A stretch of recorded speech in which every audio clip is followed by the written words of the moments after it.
All right, Sunday night Krug show, pig in a pickle Krug show. John Lund is in the house.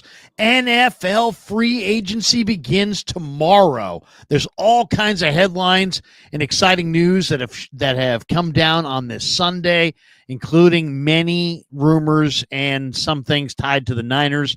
We're going to get to all of it right now. Join us.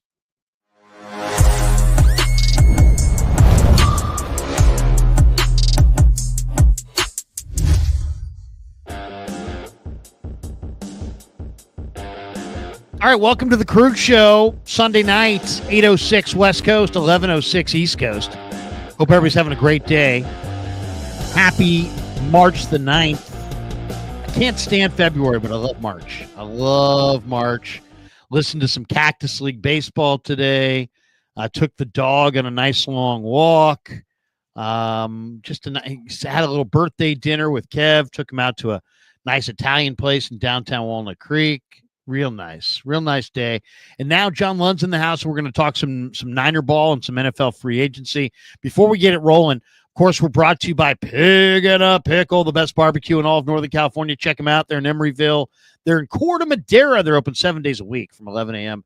till 8 p.m. or until they run out. Pig and a Pickle, the best barbecue in all of Northern California. Brought to you by Sharp Corners, Sports Cards and Collectibles. If you're into sports cards and collectibles, check them out. They're at 205 Cypress Avenue in Pacific Grove, California, right along the Monterey Peninsula. Anthony Catania is the owner. He's at 831-521-5264. And because it is March, we had our two spring training sponsors, Claw Daddy Arcades. Follow them on Instagram at Claw_Daddy_Arcade. He's got an arcade opening in Northern California. You can check that out. And then our good friends at LearnKey Upskill Academy. The show is sponsored by them as well. They're an online learning platform designed to get you job ready in 6 months or less. So it doesn't matter what field you're interested in, IT, cybersecurity, sports radio, marketing, or another high demand field. They offer over 30 certification programs. They help you take that next step in your career. And guys, this is, the owner, Jeff, is a friend, and he's been in business for 37 years. They've helped over 200,000 students. They place hundreds of people every year into new, well-paying jobs in their field by getting them skilled through certification programs. So, if you're just, it could be anybody. It could be somebody. You could be doing your job, doing great, but you want to get a better job. It could be for you. You could be between jobs. You could be, somebody who's got a goal of a certain field. So check it out. The link's in the description. And thanks to LearnKey for being a proud sponsor of the Krug Show. Johnny, Sunday, a lot going on in the football world. Oh my gosh. I mean, let's just quickly give you the NFL rundown from today. Myles Garrett signs with Cleveland, $40 million a year. I will not play in Cleveland. I will not play on a losing team. I will not meet with Jimmy Haslam. Oh, $40 million AAV. Yes, I will stay in Cleveland and I will play for Jimmy Haslam. Whether I talk to him or not is another thing, but I will stay there. So Myles Garrett, somehow money talks and he's staying. Devonte Adams is now a Ram. Cooper Kupp's leaving. Devonte Adams is staying. And Tutu Atwell also signed for a 1-year, $10 million deal. So the Rams are going to have Puka Nacua, Tutu Atwell, and Devonte Adams. It's $23 million AAV on a 2-year deal for Adams. The Chiefs have re-signed their star inside linebacker, Nick Bolton. The Bills have signed Josh Allen to a monster 6-year, $330 million contract with $250 million in guarantees and an AAV of $55 million. So there you go. And then DK Metcalf traded, another guy. I do not want to play in cold weather. I want to be in warm weather. Oh, traded to the Steelers for a 2nd-round pick. And then wait for this one. Signs with the Steelers, 5 years, $150, $30 million AAV. And then in addition to that, the Bears are rumored to be making a huge free agent play for Drew Dahlman, who is a lot of Niner fans' main target in free agency, or at least want it to be in free agency. So that's what's going on NFL wise, and then there's a bunch of Niner notes that we're going to get to as well. But Johnny, what jumps out to you as far as the big moves of the day? Well, and one more, Jamien Sherwood re-signed with the Jets. That was a guy. Dahlman's going to be too expensive. You and I talked about that. The Josh Allen deal for $330 million, which is $55 a year, which if that's what Brock wants, that's interesting. But the ones that affect the 49ers are the ones that matter to me in what you just said, and we'll get into the Niners in a minute and all sorts of rumors. But Devonte Adams going to the Rams. He replaces Cooper Kupp. I don't think he's great, but they got him at a decent number with 2 years and $46 million. So that's an interesting one to me. And then what Seattle's doing is extremely interesting because Geno Smith goes to the Raiders for a 3rd-round pick. DK goes to the Steelers for a 2nd-round pick. So now Seattle, which a lot of people are misrepresenting this whole thing and saying they're rebuilding. They're not rebuilding. John Schneider doesn't rebuild in Seattle. No. What they're going to do is they're probably going to get Sam Darnold. They're going to get a couple of nice wide receivers to put with Jackson Smith and Jigba. They're going to do what every team is doing right now, which is put resources back into the trenches, which is all what we saw in the Super Bowl. This is a league, and sports are a entity of follow the leader of a bunch of sheep. Bah! And so what they're going to do is they're going to look at the Super Bowl tape and go, oh, geez, look at that. They dominated Kansas City in the offensive and defensive lines. Why are we paying wide receivers again? Which you and I were screaming about last year. Why are you paying Brandon Ayuk $30 million a year when wide receivers are a dime a dozen in the draft? You had the leverage over him. Jed York, I get that you're pissed off. You and I have been talking about this for weeks. It's not breaking news what Silver said. Everybody around the 49ers knew what was going on as far as that was concerned. And by the way, just as far as that goes, Jed York still has the same drive he did to win a Super Bowl. You're not an owner like Joe Lacob or Mark Cuban or the Dodgers, the Guggenheim Group, and all of a sudden you decide you don't want to win anymore. That's an inaccurate part of that article. But anyway, I digress. But as far as what Seattle is doing, I think it's really interesting because what they've decided is their offensive line and defensive line has sucked for so long that they just re-signed Ernest Jones. They re-signed Jaron Reed. They're going to go heavy into free agency. The kid from the Colts is probably number one on their list. That the guard, Freeze, is the guy. He's a really good offensive guard, probably the best. They're going to go after him with some of this money. They just freed up a ton of money. They released a bunch of guys that were a bunch of dead weight. These teams regret signing these wide receivers because the game's won on the inside, not the outside. And so all of a sudden, these guys like DK Metcalf, Devonte Adams, Cooper Kupp, all these guys are getting released, and they're going to go back inside, and they're going to do what they should have done the whole time, which is, and what the Niners used to do, which is go back to the trenches. So Seattle's not rebuilding. They're going into the trenches is what Seattle's doing. And Devonte Adams is a nice signing. He wanted to come to the Rams, and that's fine. The one team, I guess, that blows my mind that got neither of those guys, Jim Harbaugh and the Chargers, they have Ladd McConkey. They have nothing other than that. I thought they'd either get Devonte Adams or DK Metcalf, and they got neither. So, as you said, lots of movement. Tomorrow's going to be crazy, and the big question, as we'll get into right now, is, what's going to happen with Dre Greenlaw? What's going to happen with Hufanga? What's going on with Joey Bosa? Is that even a good move? Jonathan Allen gets released by Washington. So where are the Niners in all of this now? Yeah, I mean, there's a lot of Niner related headlines today as well. I mean, first of all, let's just roll through them quickly. I mean, they released Malik Collins, who actually played pretty well for them this year. So he's a cap. They have a plan inside. When you see this kind of stuff, like when everybody freaked out over Geno Smith, you don't let your quarterback go and not have a plan. The Seahawks aren't doing that, so they have a plan. But my point is that you don't let Malik Collins go. You don't basically just your interior of the defensive line is barren right now. They don't have anybody. Well, there's a plan. They have a plan, and they're going to take that money and they're going to reinvest it in it. So whether that's Jonathan Allen or they've got a plan, the Niners have a plan. Watch, I don't know what it is, but you don't just release everybody basically from the interior defensive line and then say, okay, I guess we'll just wing it. They're not winging it. There's a plan here.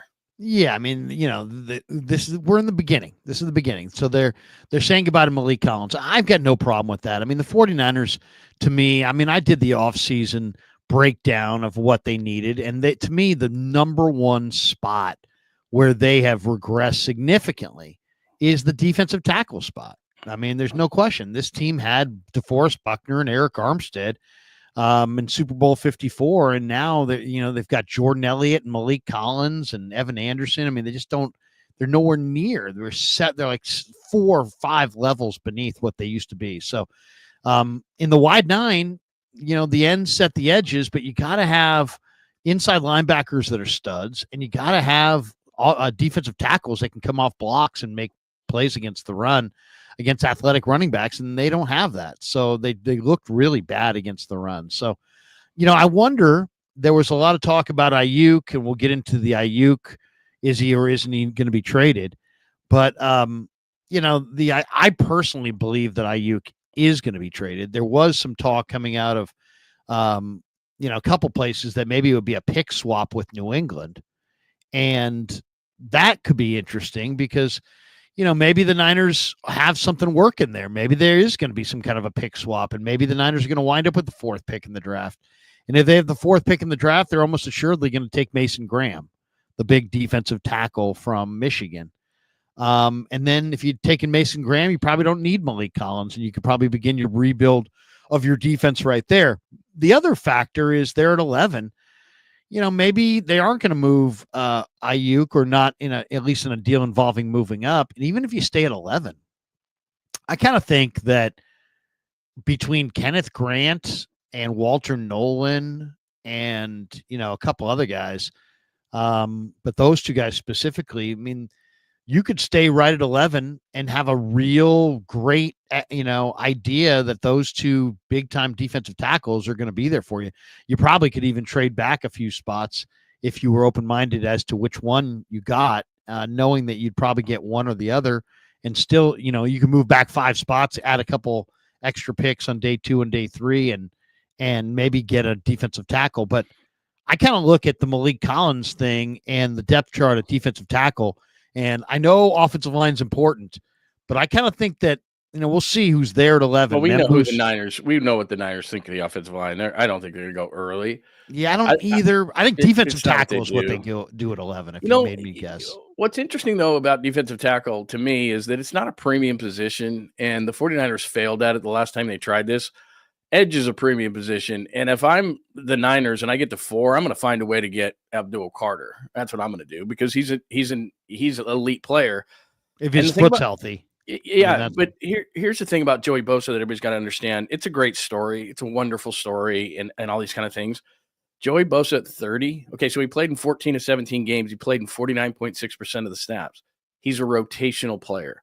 So he was the 3rd overall pick. He's rookie of the year. He's a 5-time Pro Bowler. He has 73 career sacks. He's not Nick. Let's not get it wrong. He may start, and he's bigger than Nick, so he can play. He's a 3-down player, but he's going to rotate, man. And the reason why the Chargers did that is because the previous 2 years to that, he played in 5 and 9 games, and he has 14 sacks in the last 3 years. So everyone's getting all excited about Joey Bosa. He was the 72nd ranked Pro Football Focus edge defender last year, and he played in 49.6% of the snaps. And in the previous 2 years to that, he played in 55% of the games. He's not a guy that's going to get a ton of money. He's going to get an insane incentive-lative deal that probably starts at like $10 million base. And he's going to have to be rotated out. So, and it's going to be a 1-year deal. So if the 49ers are going to be in that range, and Daniel Jeremiah, you and I have talked about this a million times, and I know we're going to do a draft show, but Daniel Jeremiah said there's 24 starting defensive tackles in this draft. I'm not going to take one at 11 if that's the case. I got to get an elite edge player or something like that, because Joey Bosa, I think people are misunderstanding the Joey Bosa signing, which is he's not Nick Bosa, and even though he's only 30, he's probably playing for a 1-year make good opposite his brother, get double-digit sacks, which he hasn't had since 2021, and then go out and go to another team and do that kind of a thing. He's not a long-term solution. So if I'm the 49ers, I think it's great. I think the story is great, but I think people are misunderstanding. Joey Bosa is not an elite edge player in this league anymore. And if he is, that's great. It's a bonus, and he'll go out and get paid a bunch of money in 2026 by somebody else. But they have still got to make sure that long-term that position is something opposite Nick, because Joey's going to be a 1-year deal. And at that, because he doesn't play in games, and if he does play in games, he's a rotational player. You got to be careful with him to just say, okay, well, it's Joey and Nick, and they're going to go, they're going to meet at the quarterback 20 times a year combined. There's no guarantee to that. No. I mean, he's 19th in the league as far as where he ranked PFF against the run. So his run grade is solid. Yeah, he's still really good against the run.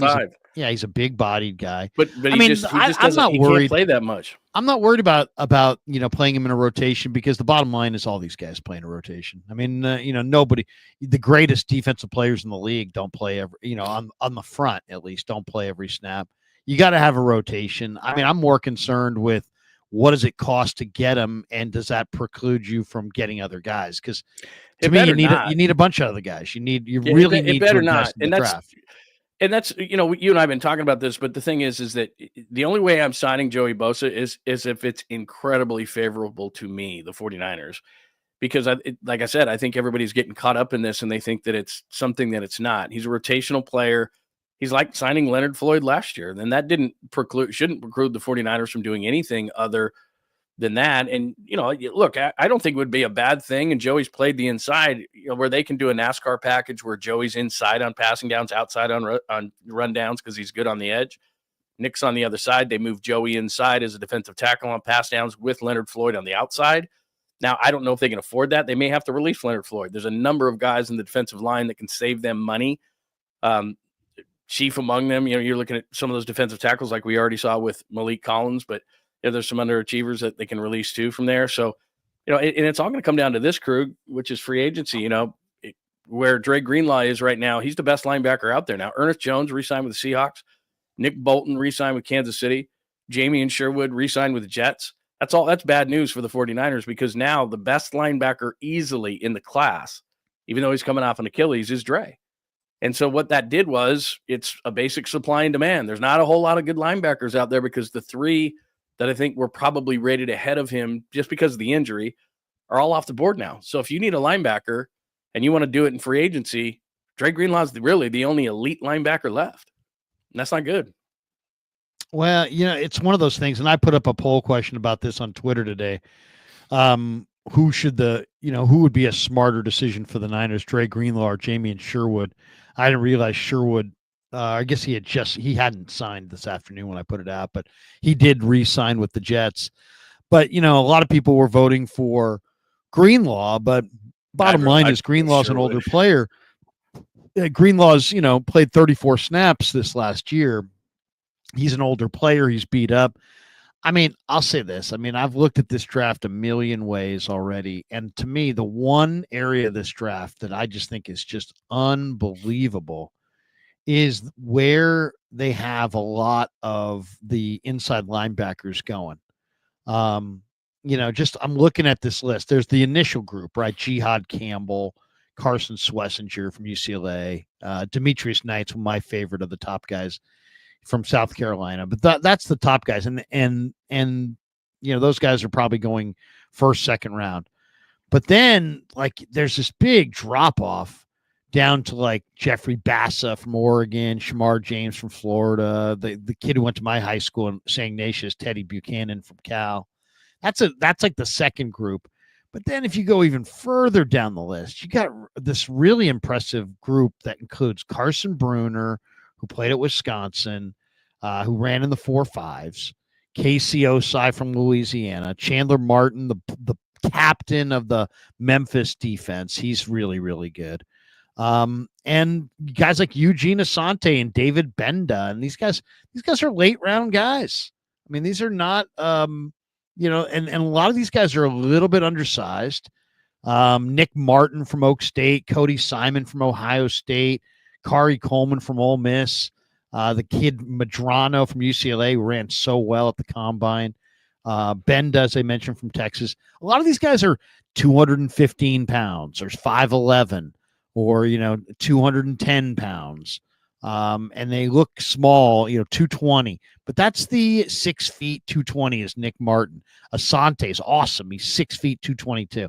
So I don't know. I know there's a lot of emotion with it. I personally, am emotionally invested in Dre Greenlaw myself. I'll freely admit that. But if you really look at this thing objectively, the smarter play is probably let him walk. Let him walk, see if you can trade back in the draft, get yourself a couple extra picks, and draft 3 or 4 linebackers on day 3 of the draft, because that's where the value is. I much as I love Dre Greenlaw, I would much rather have, Eugene Asante, Nick Martin, and David Benda on day 3, all who are fast and young and have a great future, compared to one more injury-filled year of Dre. I just don't think it makes sense. I mean, I love Dre, and I would love for him to stay and be like the guy who kind of passes on the how hard everybody plays. And I mean, he's a tone setting player. He's a culture player. But man, this draft is screaming on day 3 to go young at linebacker, and there's plenty of these guys out there. You only need 1 or 2 of them. And there's probably about 8 of these guys in this draft that are day 3 undersized linebackers who are all going to be damn good. So, as much as I love Dre, if he gets a big offer, I think you let him walk. I think they will. Well, and he's not going to get any more than these guys got. They all essentially got the same amount of money. Ernest Jones got 3 and 33. It's all the guaranteed money. And then Bolton got 3 and 45, and Sherwood got in the 45 range as well. So they all got 3-year deals. I think the Seahawks got a screaming deal with Ernest Jones because he's a tackling machine, and he got 11, and the other guys got 15. So it's going to be in between that number, 11 and 15. But what people have to understand about these contracts too, and this Ayuk thing is cracking me up the whole time. They say it's 4 and 120. It's 3 and 76. The fourth year of Ayuk's contract goes to $42 million in the cap. He's never going to see that. So all people have to do, go to spotrack.com or over the cap, and when you see the number explode like crazy, contract's over. So like right now, Fred Warner's cap number is $29.2 million. He's not playing on that. They're going to redo it, and it's going to be in the 12 to 13 range. Kittle's number jumped from 12 to 22. He's not playing on that. It's going to get, 18 million is about the highest paid tight end. He's going to get that. So, how they do Dre Greenlaw's contract would be kind of a big deal. But I'm with you in terms of the way I look at the defense is, if I looked at just things they have to do, they've got to get an edge. And like I said, if and when they sign Bosa, that's a rotational player. I don't think you're done there if you do that. As far as linebacker is concerned, that would be not my top priority, because I think I'd rather have DJ Reed. I'd rather have a third corner, because I think Renardo Green's nice. And I think that Diomino Lenore is very, very nice. But you need an adult in the room back there. I'm sorry, but Jared Brown is not going to get it done with Malik Mustafa. Those are 2 really young players. You and I have mentioned of Javon Holland. I think he's going to go way too much money, so I don't think he's going to be a 49er, even though he's from the Bay Area, as you and I have talked about a lot. But they got a lot of issues. And the interior of the defensive line, I just get a feeling that the 49ers are going to look at the interior of the defensive line, and there's not going to be a superstar or anything. I'd be surprised on Jonathan Allen. I'm not a huge fan, to be completely honest with you. Be a 1-year deal. He's played okay, not great. It always concerns me, and people think the free agency is this cure-all. It's not. It's flawed players making it to the market. Most players that are good players, they don't make it to market. Like we just talked about the 3 linebackers. At the last minute, Nick Bolton goes back to Kansas City, Ernest Jones goes back to Seattle, and Jamien Sherwood goes back to the Jets. The flawed players, for the most part, make it to free agency. Or there's a reason why. Either they're too old, too expensive, too inexperienced. You're going to get some gems every once in a while. Some of these young players that you're like, wow. I mean, but generally speaking, Drew Dahlman making $15 to $18 million, or some of these interior linemen. Heard Aaron Banks' name thrown around with $18 to $20 million. We want to talk about a fan base that's going to be disappointed. The fan base of this team that gives Aaron Banks $20 million a season. Remember last year, Robert Hunt got $100 million and Damian Lewis got like $80 million. Like, what are you doing? I mean, it's stupid money tomorrow, and hopefully the 49ers don't have to participate in it. But if you do that, Jalen Moore, for example, who you and I have sat in the booth forever and just like, he's gotten better. There's no doubt. Jalen Moore's gotten a lot better. But somebody who thinks that he's going to be a 17-game starter at left tackle is going to get their quarterback killed, and he's going to be gone in a year or two. I mean, it's just brutal. I'm really happy. I'm really happy for him, but I mean, he's a great guy. I mean, I love talking to the guy. He's a tremendous guy.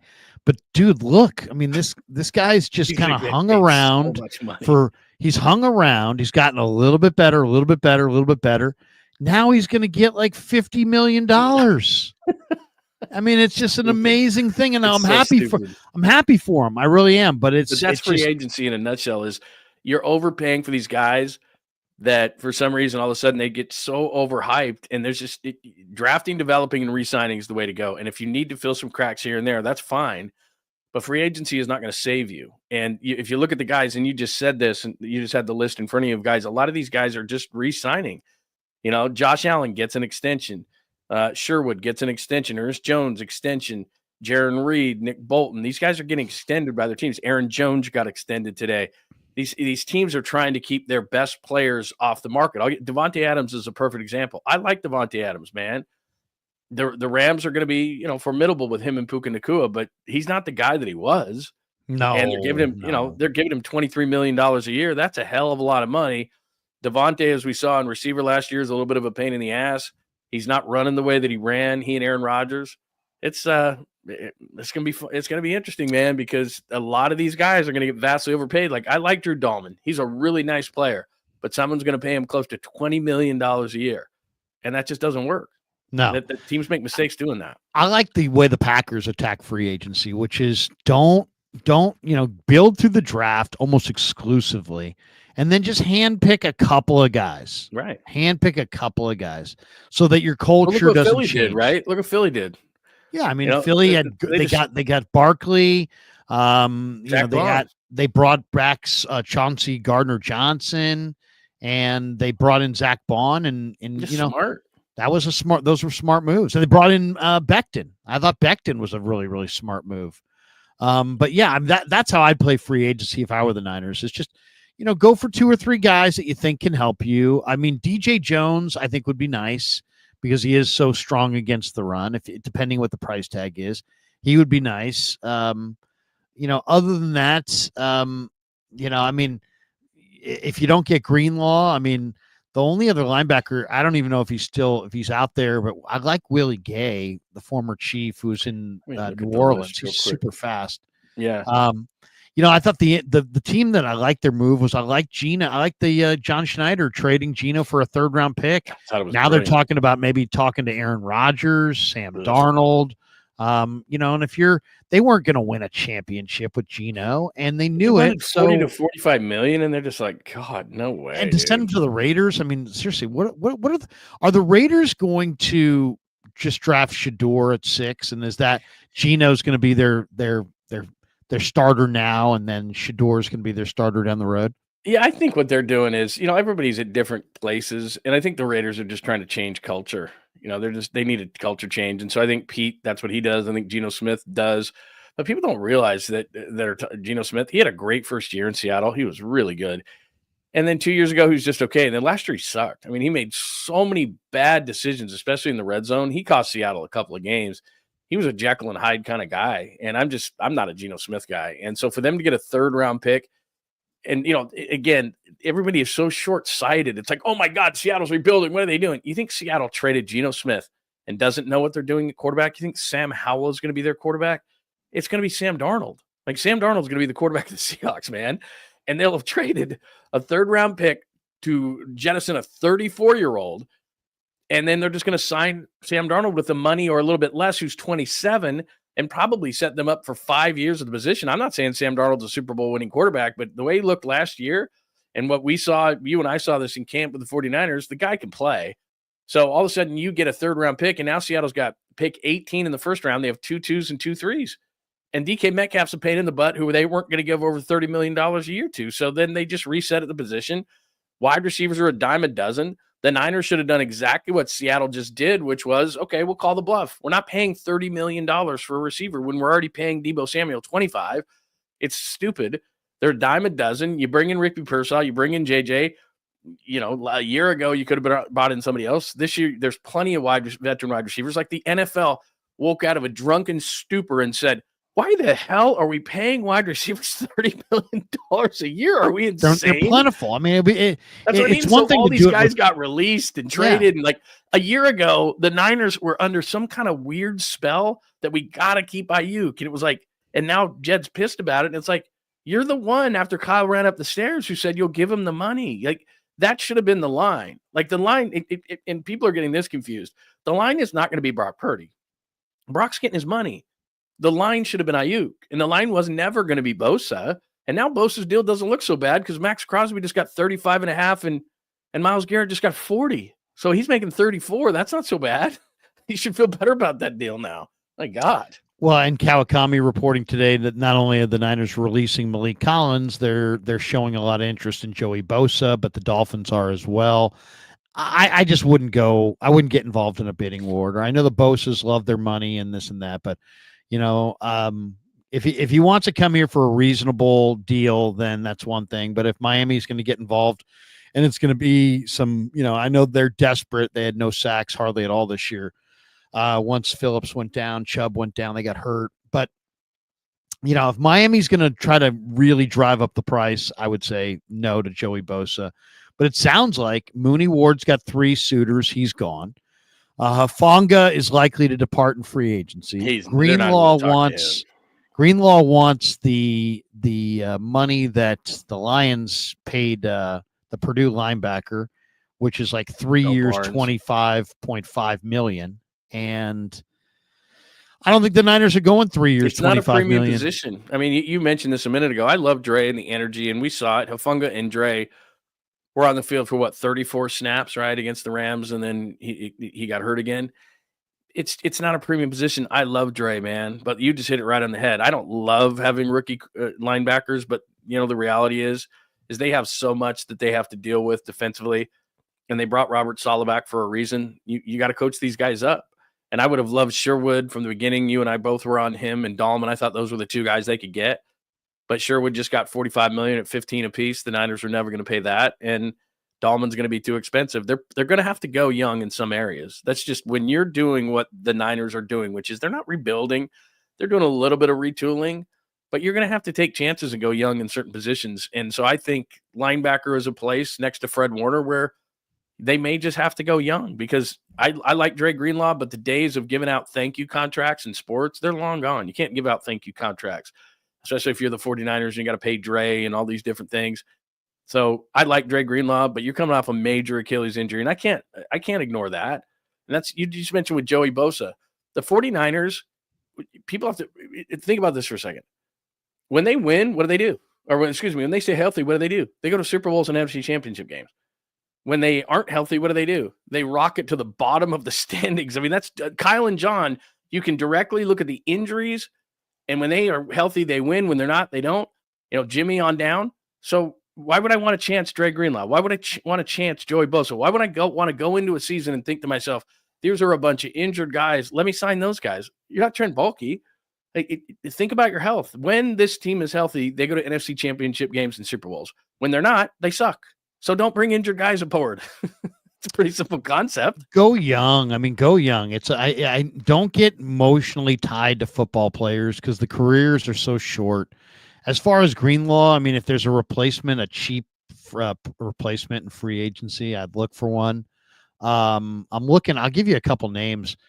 Jamin Davis, the former commander who went to the Jets this year, and he's only 26. He's a stack backer who he made $1 million this year. He's 26 years old.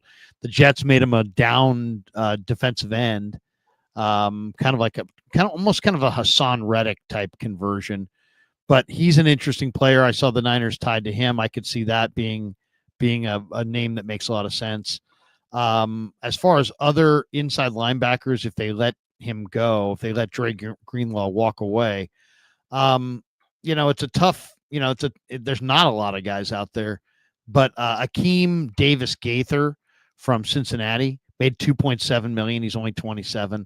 He's a pretty good player. And as I mentioned, Willie Gay's inside linebacker only made $3 million this year. He's also 27, and he played for the Saints. The Saints have huge cap problems. Those are the 2 guys I would knock on their door. I mean, Akeem Davis Gaither and Willie Gay. But as I said, I think there's 4 or 5 or 6 of these undersized linebackers that you could get in the draft that I think could do the job. The question is, can you get the big boys up front to make it happen? If you said to me, what do I think the Niners want to do in the draft? I think they would love to have Mason Graham. My guess is they would love to have Mason Graham, and he may fall to them because I don't think he tests all that well. The guy that I would love to have is either Walter Nolan or Kenneth Grant. The guy that supposedly they've told they're going to draft in round 2 is the UCLA edge rusher, Oladejo. We'll see if that comes to pass. I think he's probably more value in the 3rd round than the 2nd, but because there could be some really, really good players in the 2nd round. But I could see them going defensive tackle, defensive end to get things rolling. But I think if you're a Niner fan, get ready for Mooney's leaving. Greenlaw's likely leaving. Hafanga's leaving. Banks is leaving. Jalen Moore is going to get priced out, even though they supposedly are going to bid for him. I think he leaves. I think Joey Bosa may come. You may see a D4 or a DJ Jones. You may see a Jonathan Allen. I kind of view defensive tackle as the number one need. Give me a free agent, John, that you're thinking might be a fit for the Niners. Is there one out there that you look at as a potential fit? Let me look at the list right here. You mentioned defensive tackle. I think they're going to go. There's a lot of defensive tackles in this draft, and I just don't think they're going to go early on a defensive tackle because they're so deep in that regard. A lot of these guys that I'm looking at are first read guys. Look, I like DJ Reed. I think he's probably going to price himself out. I like Javon Holland. You mentioned that. You mentioned Holland a lot of times. The kid with the Colts, the guard that he's been connected to the Seahawks. One guy that's underrated in my book. Well, actually, there's two as I look at the list. Javon Morig is a guy that the Raiders had. I'd like a veteran safety because I just think they're so young. And if I was going to take a Chargers edge guy, I'd take Khalil Mack. Khalil Mack's the best edge rusher against the run in the game. He never misses games, even though he's 34. I don't know what the market is going to be for Khalil, but again, if you go back to Pro Football Focus, where Joey Bosa was the 72nd ranked edge guy, Khalil Mack was number 4. And some people are going to go back and look at Khalil Mack and say, well, he's 34. He's 34 and doesn't miss games. He plays all the time. He plays all the snaps. And could you imagine Khalil being on the outside? This is what I said with Joey a minute ago, but Khalil on the outside opposite Nick. And then on third down passing situations, Mack goes inside and Floyd stays on the outside. Mack is awesome. And even though he's 34, he's going to be a short-term guy, but it makes it so that you don't have to go early for an edge rusher. I love Khalil Mack. And if he at 34, a lot of people are going to get scared away by him. I don't know that he goes on the first day, but I think he would be an amazing get for the 49ers as I'm looking at these other ones. I'll give you another defensive end that I think is a great one is Darrell Taylor. I think Darrell Taylor, he's $3.1 million. Yeah, he started with Seattle, went to Chicago. He's only 27, and he's just a crazy athlete. Really good edge rusher. I just think in the wide 9, I think he's made to play in that wide 9. He's big. He can get up the field. He's explosive. He'd be a guy I'd have a lot of interest in. I'll tell you another guy I'd have a lot of interest in, and I don't think they can get him. Azeez Ojulari. I think is really interesting. They could get him. A lot of people. He was on the trade block last year, a kid out of Georgia, and I think as a developmental guy, I think he would be great. And he's been a guy who's put some sacks together. I agree with you 100%. See, I'd get a veteran guy like Mack if I could, and then I'd try to get a young guy too. And what free agency can be used for, if you're smart about it and you're not trying to get the day one guys, is to make it so that when you enter the draft, you're not so desperate. You don't have that stench of desperate. So it's like, okay, I'm sitting at 11 and I absolutely have to have a guard. You know what I mean? Right. I absolutely have to have a tackler. Absolutely. You don't want to go into the draft with absolutes, because what happens is Javon Kinlaw happens. It's because you're like, oh my God, we have this massive hole at defensive tackle. We let Buckner go. We traded him. And now we got to get Kinlaw. No, you should have drafted worse. That's what you should have done.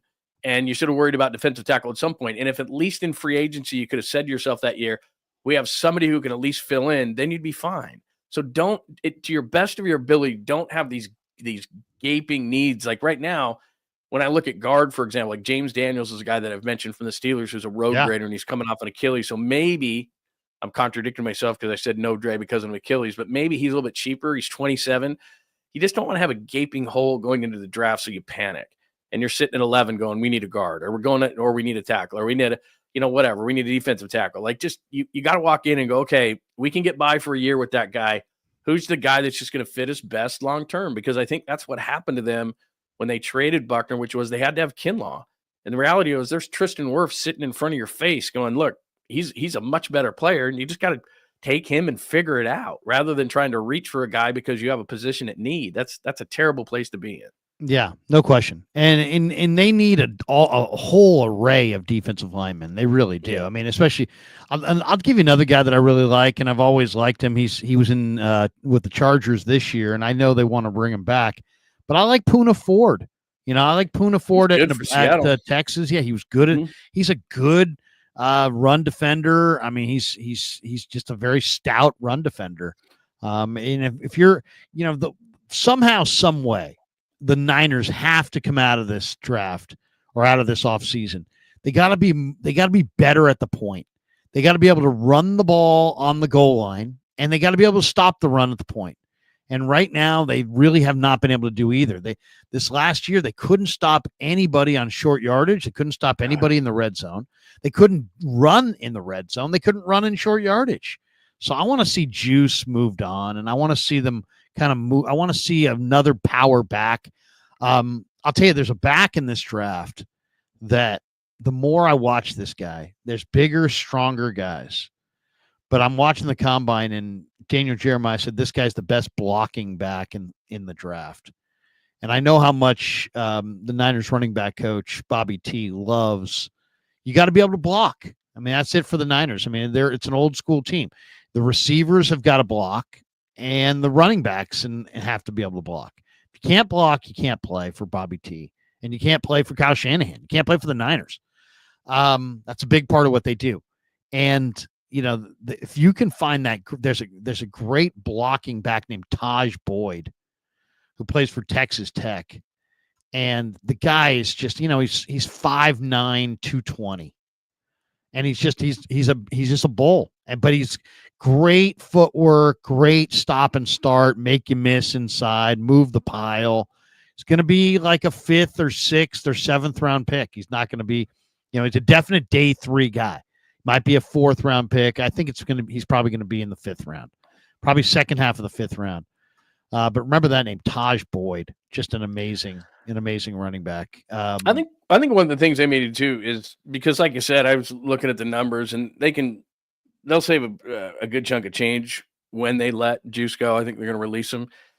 They need to get a move tight end, and I think he can do everything that what he's doing right now, what Juice is doing right now. And I know everybody loves Juice, but again, no more thank you contracts. I mean, I think again, things got misconstrued with Jed. Jed's not saying we're drawing the line at Brock Purdy. Jed's not saying at any of that stuff. It's the fringe and residual things that happen. So Kyle Juszczyk, I'm sorry, man, we can't afford you anymore. Those kind of things, those things that, when you're pulling the belt, when you're like, okay, we got less money. What are we going to do around here? Some of the things that, that vacation you were going to take, or the things that you buy, or the massages, or it's the things on the peripheral that you're saying, okay, we can't do this anymore. And with Kyle Juszczyk, I like the guy, and we all like the guy, but it's time to get a second tight end for George Kittle. It's way overdue, and this is a great draft for that. So find a guy that can be a second tight end and a move tight end who can block in the run game, who can actually get movement in the run game and go that route, because you don't need the Kyle Juszczyk anymore. So I think there's guys who can accomplish those kind of things, and it's frustrating. And just looking at this free agent list, like you talked about, for example, the second center on this list is Josh Myers, and he's just not impressive for Green Bay. And it's so frustrating because I don't want Jake Brundle coming back, but it's really hard to have a rookie center unless he's like a Creed Humphrey, who's just really, really elite. And he's been so great for Kansas City ever since they drafted him in the 2nd round. So there's a kid from Georgia, the kid Wilson, what did he run, like a 4.81 or something? I mean, the kid's a super athlete from Georgia. You talking about Jared Wilson, the center? Yeah, Jared Wilson, the center out of Georgia, who ran in the 4.8. Amazing. Kid and he's 310 pounds at like 6'3", 310. So yeah, something like that maybe. And I know we're kind of comboing up the draft and free agency here, but what you have to do with this is you have to look and say, okay, who can help us in free agency? That way, we fill some holes. We don't panic in the draft and those kind of things. But what positions are deep and what positions aren't? I do think there's a guard in free agency or two that the 49ers could then plug in for Aaron Banks for a lot less money. And now they're not panicking at guard because you got Pooney and maybe a free agent guard. Brendel, I don't love, but maybe there's somebody in the draft you can pick out there, whether people like it or not. I mean, I think the tackles are pretty well set, at least for now, unless there's an all-worldly tackle that they believe. Like, I don't know what you think. You know this stuff a lot better than I do. The kid from Missouri, what is it, Mbu, the guy that's 6'4", 320, and he was a super athlete at the combine. Like, he looks amazing. If they love him that much, and he's what a lot of people are trying to say, then I have no problem taking him at 11. I understand that offensive linemen sometimes are like socks and underwear at Christmas. I mean, you don't love them, but you need them. So, you're signing Brock to all this money. You might not want to get him killed. So could this guy play guard for a season, kick out to left tackle when Trent is gone, and maybe that's a good thing.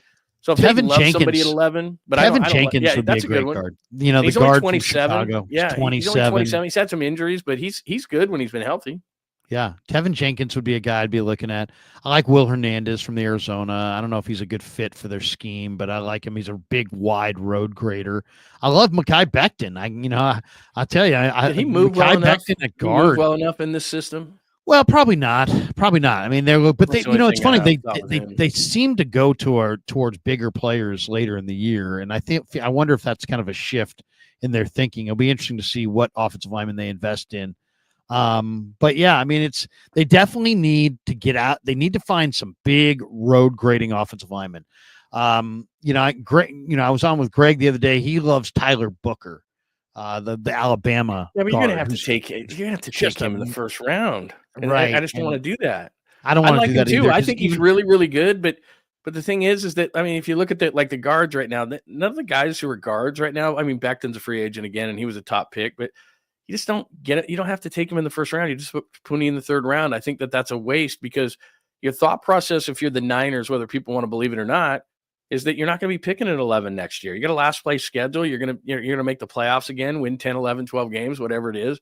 So what are you most desperate to get at that position? Because if you don't think you're going to be there, and look, if it's an elite left tackle, I can live with it.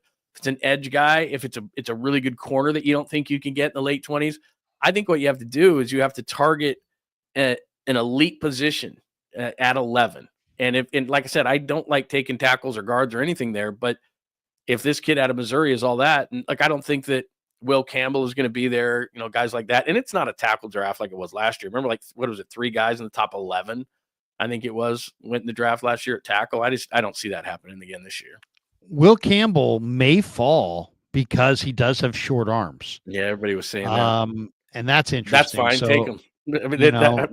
I think there's some really people good. that believe that the Will Campbell short arms has something to do with the Ayuk and New England, pick swap, where maybe New England feels like they could have gotten Will Campbell at 4, but now feel like they can get him at 11 and are willing to move down from 4 to 11 with the Niners to get Ayuk because they got so much cap room and they can get Campbell or Membu themselves at 11 or Kelvin Banks.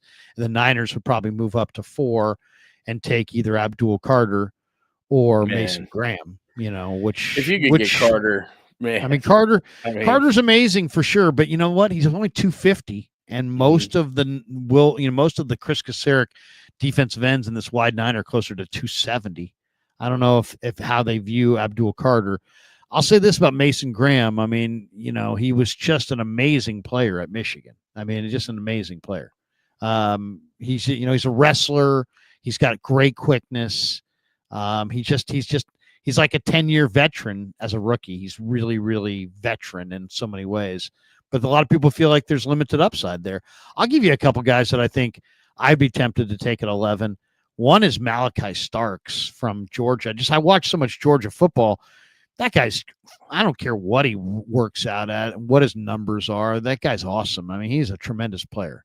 I mean, you want a great player at free safety opposite Malik Mustafa. You draft Malachi Starks and you've got your great player. There's no question. He to me is very, very safe.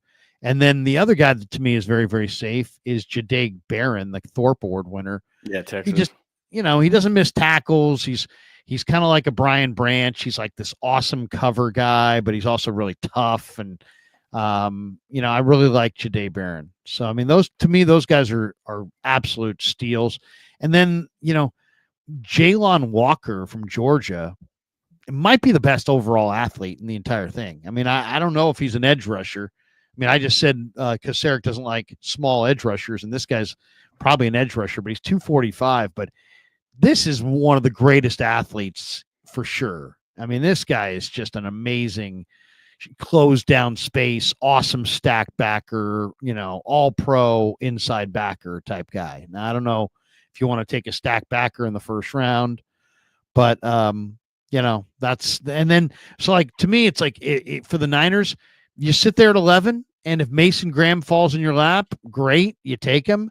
If not, I mean, I think you could probably trade back a few spots and then take who's there between Walter Nolan and Kenneth Grant and start with the defensive tackle. Or you could start, you can move back and trade, start with an offensive lineman or a defensive end if you really thought somebody was there. I mean, the Ezaraku kid from Boston College is 6'2", 250, but man, he's just if you watch him, the arm length on this guy is unbelievable. The motor is off the charts. The 3-cone was the best. The guy dominated the combine. And so he dominated the combine, showed he was an amazing athlete. He dominated the regular season. He had 17 and a half sacks. He's a little small, but didn't the Niners just hire that other Boston College coach on their staff? So who knows? He maybe has some insight into Izaraku. I don't know. I'm not sure. I do think the Niners are probably, the only thing I trust is that the Niners like Oladejo in round 2. Mm-hmm. I think what you do is you marry these two things together and you say, okay, what can free agency do for us? And it's really up in the air because I'm with you in terms of who they're going to lose. Look, Ward's wife has PTSD and can't come back into the state of California. There's no chance.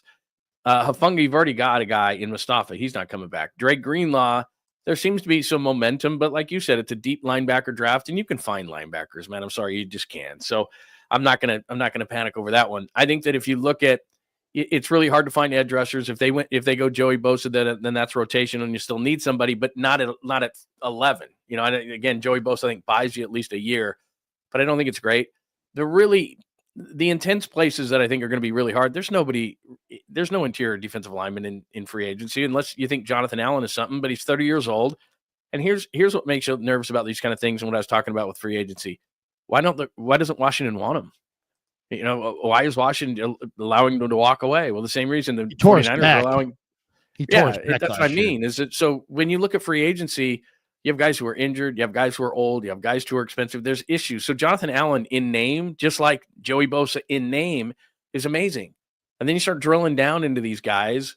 And whether you love Pro Football Focus or not, go back in Joey Bosa's case, because I did this during the week.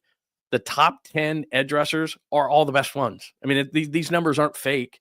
Nick Bosa is the 4th ranked edge. Myles Garrett is the 1st ranked edge. Aiden Hutchinson was the 2nd ranked edge. I mean, go on down the line. The top 10 edge guys by PFF are the top 10 edge guys. And Joey Bosa was 72nd. And his numbers were in the 60s, and those guys' numbers were in the 90s. It's accurate.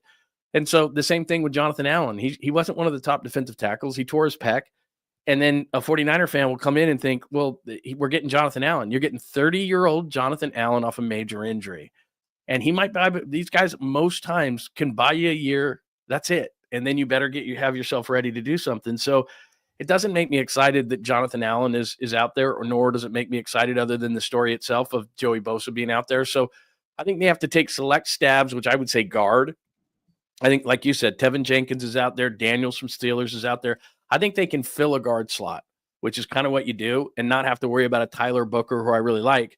And now you're pretty well set, unless you think Drew Dahlman's number is going to drop. It's not. Josh Myers, I don't think, is a big enough upgrade. He's the 2nd ranked center. So you're probably looking for a center there, which I don't love in the draft. But, so I think you marry these two things together. I don't think you're going to be able to find yourself a defensive tackle, even though they might sign Allen. If Greenlaw goes, I'd probably wait for the draft, maybe get a veteran, linebacker in there, things like that. The one thing, you and I have talked about this a lot, the one thing where you really don't want youth is at free safety, because if the free safety screws up, then you just gave up an 80-yarder. And that's where I would splurge for a Holland. I would look at a Morig. I would look at, there would be somebody, a veteran safety to me is really important, because Jair Brown has not shown that ability. He runs in the 4.6s. I don't love that on the back end. And Mustafa's going into a 2nd year, and Green's going into a 2nd year. And I like Demo, but that's an incredibly young secondary that's going to make some mistakes. I would love an adult at free safety. I'll give you the name that to me is the dream candidate. Holland would be great, but I think he's going to be priced. Yeah, he's going to be a day oneer, don't you think? Yeah, I mean, I would imagine, by 10:30 tomorrow morning, we're going to hear him, signed to some massive deal. Yeah. But the guy that I think is maybe even a better fit, who might be a little cheaper, is Cam Bynum. The former Minnesota, former Cal Bear. He got the picks off Brock, right? He had the picks off Brock. He's only 26. He's got the corner background, but he's played free safety almost exclusively in the NFL.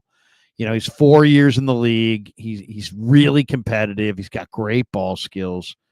He probably would like to be here in the Bay Area since he went to Cal. So, I mean, a guy like that, That's me, a good that call right there. Though him and Paulson Adebo, the corner from the Saints. He's interesting too. He's only 26, and I know he's been up and down in his career, and he certainly had injuries and so forth. But man, when he's played well, he's been really good. So if he's not, he's one of those guys that, you don't want to see anybody injured, but that might give the 49ers an opportunity to get him. And he's only 26. I'd much rather go with a young guy and try to take a risk than, again, try to recycle a guy that's 30 plus years old and at best is going to give me a year. And that's what I think Joey Bosa is. And that's what I think Jonathan Allen are, is that if and I know they're going to be going for a Super Bowl run and all those kind of things. And I guess that just buys you a year, but I'd much rather go with a Bynum or something, or a Debo or something like that, with guys that are in their 20s. And I still think have a little bit of upside, even though in his case, he's had injuries and so forth. But like you said, he's a Stanford guy. You always got to look for connections when you're talking about free agency.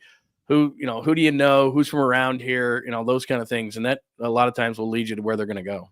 One of the things that I think could benefit the Niners is this kind of belief that Kyle Shanahan is a kingmaker when it comes to quarterbacks. Mm-hmm. Oh, Jimmy went to the Super Bowl. Brock went to the Super Bowl. Is now going to get paid handsomely. Darnold resuscitated his career.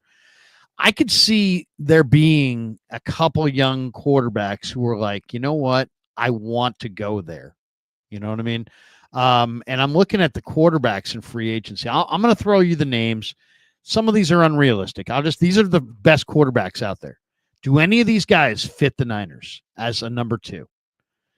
Darnold is no, obviously. Zach Wilson. He's only 25. I won't say Trey Lance. Drew Lock. It's so funny because we didn't talk about this before the show, and I can tell by your face. That's why I started laughing. I go, he's going to say Trey Lance. No, I'm not. I won't even go there. Drew Lock, 28. Drew Lock had 5 touchdowns, I think, in the last game of the year this last year. Who did he beat? Remember when he was with Seattle and it was like a Sunday night game or something? He beat somebody, and I can't even remember the damn game, but it was a good team that he beat. And he was played Seattle well, really well against the Niners for Seattle, I thought, in a game, 2 years ago. Then there's Justin Fields. There's Joe Flacco. There's Jameis Winston. There's Mac Jones. There's Carson Wentz. There is Russell Wilson. Oh, God. There's Daniel Jones.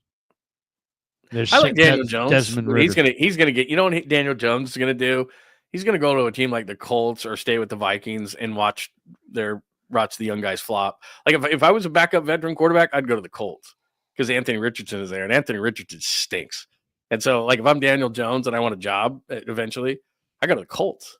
Shane Steichen's there. He's do you like Daniel Jones? Because Daniel Jones to me has made some of the worst plays I think I've ever seen a quarter. I mean, he just does not take care of the football. No. And there's also kind of like when I look at his face, John, I see kind of a fog.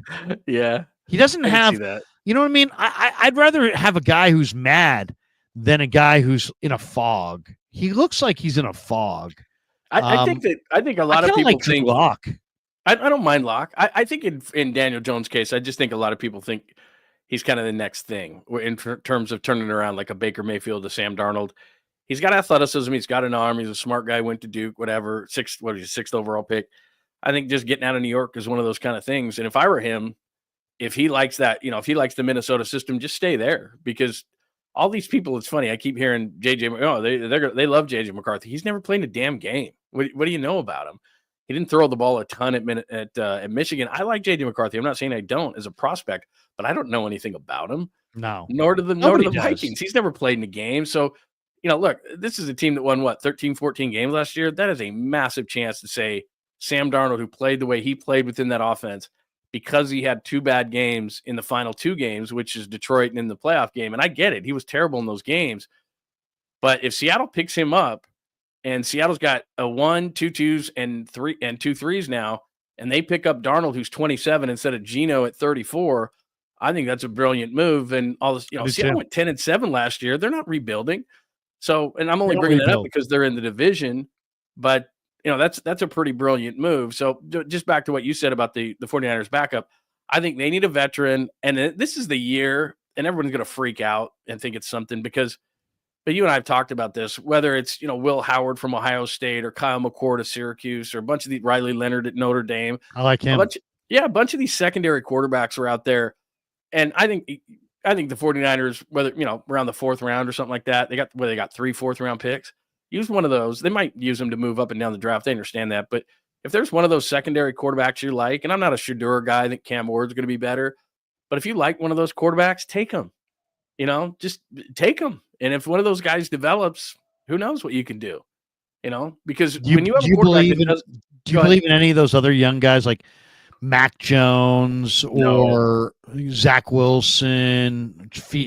I believed in Fields until last year, and then last year I thought he was so bad. And I don't get it. I just don't get people. They must not watch the game because look, he's a great runner. I give him that. He's an excellent athlete, great runner. But these people that are championing his cause, he's had so many chances to start, and he's not very good. And Russell Wilson sucked last year, and he kept him on the bench. So what must practice look like? And this is what people don't understand, who don't understand the game is, look, he could have beat out Russell Wilson at any point last year. He had plenty of time, and they were, Justin Fields. He's a great runner. But the league has shown you again and again and again, you have to win from the pocket. It's just how it is, man. And so, he couldn't take the job from Russell Wilson. And Russell Wilson's like, oh God, who's going to, I mean, seriously, Russell Wilson's a backup. He's a backup at this point of his career. And it's just, and Justin Fields couldn't beat him out. I wouldn't mind. Seriously. I mean, Fields, and seriously, they were better under Russell than they were under Fields. Yeah, no passing game with Fields. Brutal. All right, couple last thoughts. We haven't touched on the Brandon Ayuk stuff. Mm-hmm. What's your read on the Brandon Ayuk thing? I mean, I know there was talk that the Niners will listen to offers for anybody. There was talk that New England maybe has some interest. It's like why would anybody have interest in a player who just signed that contract and had that kind of an injury? But there's obviously whispers that there might be an interested team. The one thing we don't know is we don't know what the price tag is. It's like, I don't think anybody's going to trade for him if you have to trade real stuff. But if the Niners really just want to get out from underneath the deal, and Lynch's comment to Chase Sr. at the Combine when he was asked about the Ayuk trade rumors, he was like, John, we've been doing this a long time. If John Lynch wanted to, I asked John Lynch, is there any scenario that you would trade Nick Bosa? Before I could even get the Bosa word out, he's like, no, absolutely not. He's going to be here. We're going to work it out. We'll figure it out. I'm not sure how or what, when, but no, we will not entertain. So then he gets asked at the Combine, what about Brandon Ayuk, trade rumors? He easily could have been like, you know what, that happens. And he sidestepped it.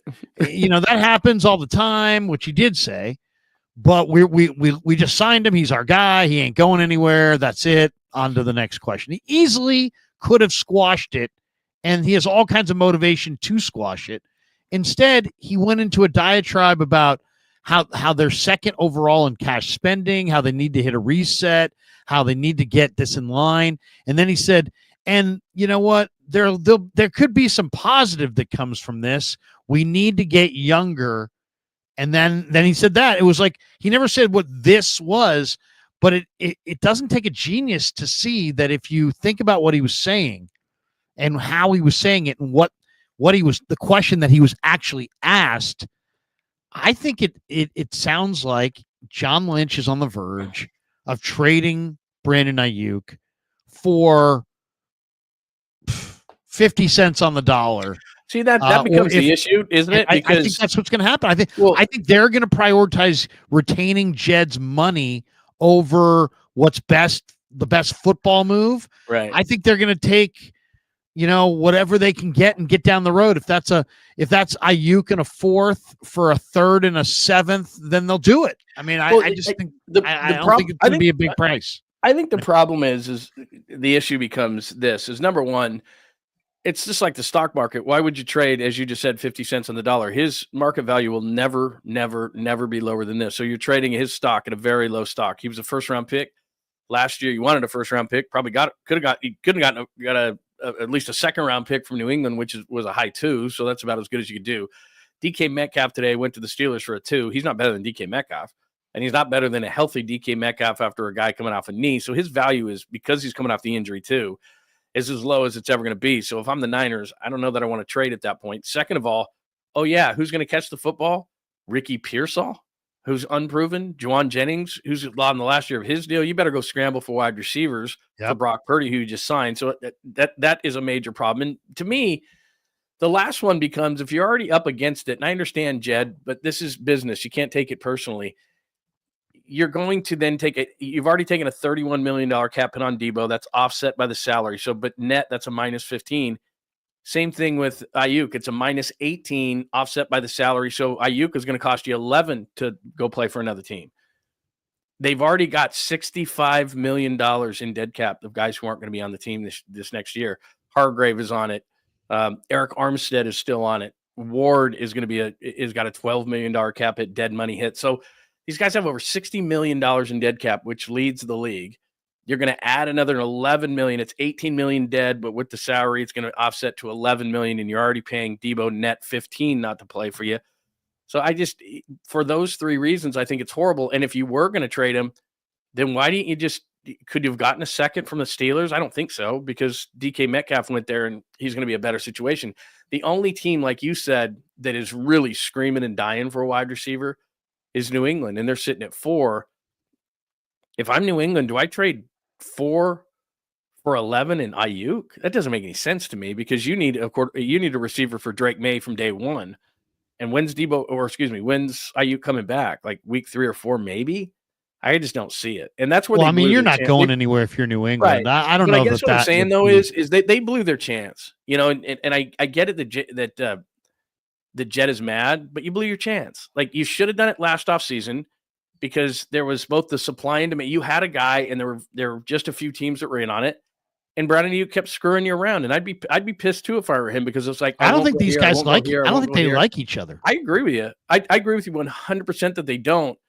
But I think what Jed has to understand is, as mad as he is about this whole situation, is that it's business, and you can't take it personal. If you do, you start being like Al Davis, benching Marcus Allen for an entire season just because you're pissed off. And I think that if I'm the Niners, the business side of it is, you're going to pay net 11 for him not to play for you this year, and you're already paying Debo that and a bunch of other guys on this team. You have no receivers if you trade him. I'm sorry, but Ricky Pearsall to me is still a wild card. I don't know what Ricky Pearsall is, and I like Juwan Jennings, but he's a 4-7 guy, so now you have nobody. But don't you need a receiver whether he's here or not? Because but I think receiver wise, if we look into that from a free agency standpoint, if you were going to trade Ayuk, you should have traded him already, even this offseason, because then what that would have done is, okay, so you get hit with another cap hit, but then also you just missed out on Devonte Adams.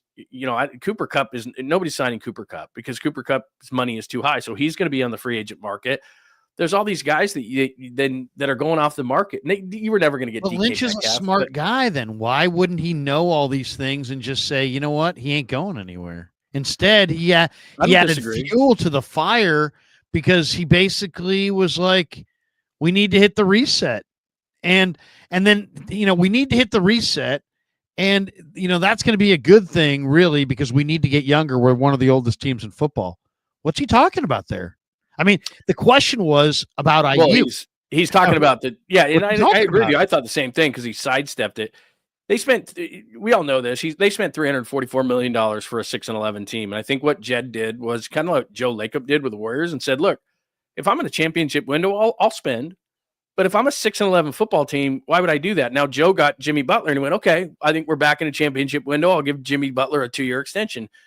I think Jed York is kind of sitting back and waiting to see what the team is doing. But while they're waiting, as far as making a decision on Brandon Ayuk, if that is still a decision they're going to make, receivers are coming off the board, like receivers that could help you. So if you've decided you don't like Brandon Ayuk enough to where you say, we'll just take a 4th or a pick swap, or we'll do something, that's fine. But you're going to take another cap hit on it, a negative cap hit. you're going to have to go out and get a receiver. And right now, receivers, like a lot of these teams, are deciding, okay, you know what? We erred last year. The year of the receiver was 2024. The year of 2025 is undoing the year of the receiver. Meanwhile, Devonte Adams is coming off the board. He wanted to come to the West Coast. He goes to the Rams. Then last week, you should have said, damn, let's get rid of Brandon Ayuk for a fourth and let's call Devonte Adams as fast as we can. But they didn't do that. Or they didn't at least get an offer, because I don't know how you can trade an injured guy like that and get anything of value. That's where my problem comes in. And you're going to have to eat more money. I mean, that's pretty major. And then you have to replace him and get a receiver. And what receiver is going to be that? Especially given that, okay, you're at 11. Is McMillan going to get there? Do you trust a receiver? Do you want Burden at 11? To me, it's not the receiver draft of a year ago. Now, if you're talking about, Neighbors and Harrison and guys like that, I didn't know Brian Thomas Jr. was going to be that good. But let's just say that you're the Niners and a guy like Neighbors was going to be there around 6. Now you got to go up and get that guy. But there isn't that guy unless you think McMillan's that guy. So, I mean, Luther Burden's pretty special, but he's not worthy of taking at 11, not in my mind. Jeremy Fowler is reporting tonight on X. The Broncos are close to a deal for DJ Jones at around $13 million per year. Denver trying to keep the core piece before free agency. They know how good he is. They know how good he is. That one hurts, because that's one where, like you said, I don't think they need to go after superstar defensive tackles. They just need guys who can do their job in there.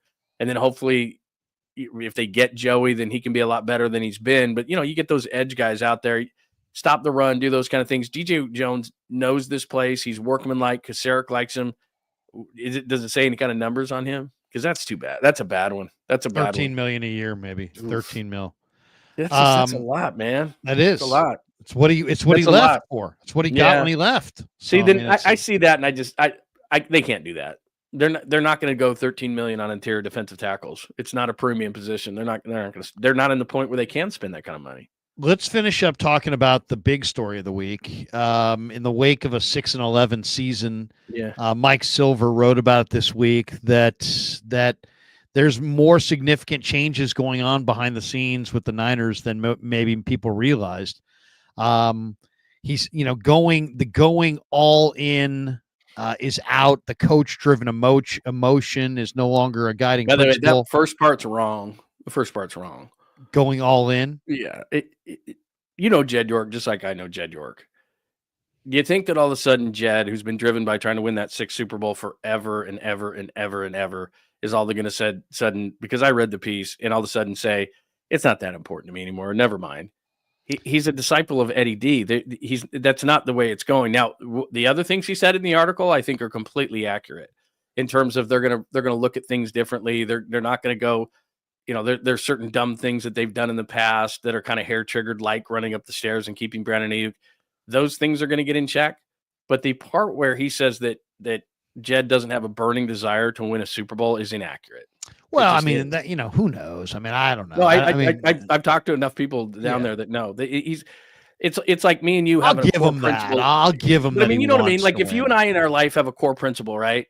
And then all of a sudden we just decide that's not important to us anymore.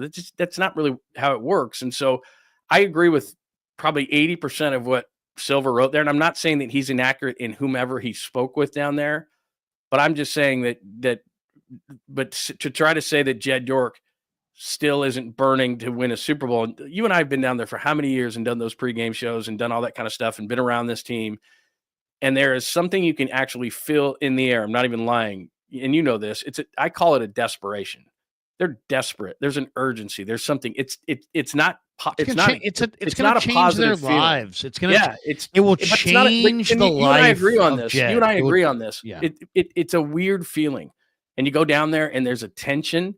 It's not positive. I'm not saying it's a positive. I'm saying you go down there and there's a tension and you feel it. And because they want to win so badly. And so that's not going to change. Now, maybe how they go about it or doing some of the stupid things or the balls that, you know what I mean? Or Shanahan is a head coach and a GM are the middle managers. Who's the boss? The boss is the owner. Okay. Yeah. The owner is the boss. The general manager and the head coach are middle managers. This always happens in sports. It's like, is the manager of a baseball team, is he loyal to the guys in his dugout in his clubhouse, or is he loyal to the GM? Well, he's got to be loyal to both, right? Because he's got to motivate his players to play. But one or the other, it's got to be the ownership. It's got to be the general manager. If you're the manager of the team, if you're Bob Melvin, you got to be loyal to Buster. I mean, you got to be loyal to Bailey and all those guys, but you got to be loyal to Buster first. And the same thing here. It's like, John and Jed have got to be loyal to, or John and Kyle have got to be loyal to Jed first and the players second. And maybe there was a belief that, they were maybe a little cavalier with Jed's money and more about, very tight with their players. And maybe they're all about getting their players paid. And now they're attempting to be more cold, more calculating, more analytical when it comes to roster decisions, and they're trying to do an organizational reset, while at the same time paying Brock Purdy, which is going to be interesting. He says that there, Silver's reporting also added that there was an early training camp tiff between Ayuk and Shanahan, that fueled some buyer's remorse about the shorts and all that dumb stuff. Well, that was in season. I mean, that was before the Patriots game. And that says that Silver wrote about how the Niners want to reel in Shanahan's kind of emotional approach to player evaluation. Joe Banner told us this last year on that 33rd team soundbite when he said, "Hey, when you get into Kyle Shanahan's doghouse, there is no escaping that." And we saw it with Jimmy Ward. I mean, Jimmy Ward walked away. He was a really valuable player. They should have retained him. He walked away for 1 year and $6 million. So he didn't walk away for money. He walked away because he was pissed at Shanahan and Shanahan was pissed at him. But, I mean, that was one of their best, most versatile, most valuable defensive players who you could argue have never really replaced. And so some of Kyle's emotional,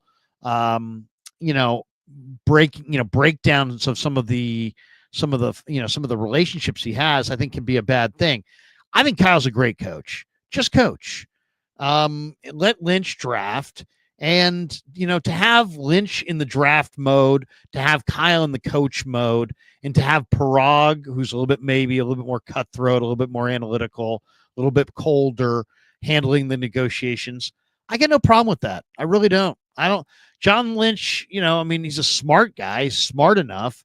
It's not about intelligence, but he's a personnel guy. Let him do the personnel side. Let Parag do all the negotiation. It's easier for Lynch and Shanahan, who are kind of in a foxhole with these players and coaches on the planes, and you can see it on the field.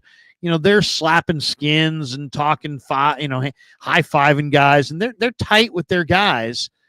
Okay, let Parag be the bad guy then. You know what I mean? It's hard to be the contract negotiator if you're also slapping skins on the sidelines. Mm-hmm. It's hard. Yeah, no, I think some of it is absolutely accurate, and Mike's a great writer and has been around the Niners a long time. The only exception I took with it is it doesn't mean that Jed wants to win any less, and that he said that in the piece or intimated it in the piece, and that's not the truth. I know that for a fact. It's just not the truth. Now, what you mean is the line is not going to be drawn with Brock Purdy. The line should have been drawn with Brandon Ayuk, but you can't put the genie back in the bottle. And I think that there are a lot of reasons why they won't trade him. Now, a year from now, if Brandon Ayuk is healthy and he's still pissed off, then the number goes down from 18 million of dead to 12 million of dead, and the deal's really a 3-year, $76 million deal. So to be honest with you, it's not even that bad of a deal, because when DK signed, it was 3 and 72 before this last deal that he just did. McLaurin signed for 3 and 70, and DK Metcalf, or excuse me, not DK, Debo signed for 3 and 72, like 3-4 years ago. That was the market for those receivers. So actually, Ayuk's deal was in line with all that stuff, because, like I said, the 4th year of his deal jumps to $42 million. He's never going to see that number. He's never going to see that number. So that deal is over, and they can get out after 3 years of Brandon Ayuk for $9 million. That's it, which isn't anything in today's NFL. So the way Parag did it was brilliant, and the agent gets to say he got him 4 and 120, which they really didn't. So it's not that egregious of a deal. I just think that, as Mike put it, and this is where he's 100% accurate, I believe, is that he got pushed to the wall against Nick Bosa. He got pushed to the wall against Ayuk. He's going to get pushed damn hard against the wall by Brock Purdy. It's just how it is. And everybody who sits there, like, I got into it. I didn't get into it because I just don't respond. But I just said, I looked at the thing with Geno Smith. He's going to get $45 million at 34 from the Raiders. Brock's getting his 55 to 60. It's just, that's the way it's going to go. And these Raider fans who didn't, probably hated Geno Smith an hour before were sitting there going, he's just as good. He's 34. He's a bridge quarterback. Brock's 25 and he's a franchise quarterback. If Geno's getting 45, Brock's getting 55. And I realized that Josh Allen got 55 over 6 years, 55 a year, but he got $250 million guaranteed, which is now the highest guarantee in NFL history. It's not how much you get, it's how much is guaranteed, which means you're really going to get it. So what Brock gets, 55 a year, is going to be probably far different than what is guaranteed and how they can get out of the contract and all those kind of things. But Brock's going to get the money. I think what Jed's pissed off about is, regardless of how that thing is structured, Jed York will be the author of the biggest increase in NFL history of a salary. He's making $1 million. So he's going to get an AAV in the 50s. And so it's going to be seen as, you just gave away this big fat contract to pick 262. And it's starting to piss him off for a 6-11 team. And I understand that, but that by no way means and correlates to Jed not wanting to win. And I think that 49er fans are looking at that going, so does he not want to win anymore? He wants to win, but like you said, Krug, it's about ROI sometimes. Where's my return on investment? And so I don't think it's going to affect Brock, but don't you think I think it's going to affect like a Dre Greenlaw more than it's going to affect a Brock Purdy. I just don't know that Jed and Parag getting more involved is a good thing. Period. I don't agree. I agree with that 100%. I mean, I show me what rings are those guys wearing? Niner Goat 16 says Purdy is 7-13 since the Ravens game on Christmas. Purdy is not it. Well, I don't know about the Purdy is not it part, but the stat is the stat, and it's a fact. 7-13 since the Ravens game. Does that make you want to let him play this year at $5 million? Or maybe let him play this year at $5 million and franchise him next year at $41 million? And then somewhere along the line there, when it shows itself a little bit more clearly, make the investment then. Should the Niners not be forcing themselves into now is the offseason to do this? Should they gamble a little bit and make Brock prove it again?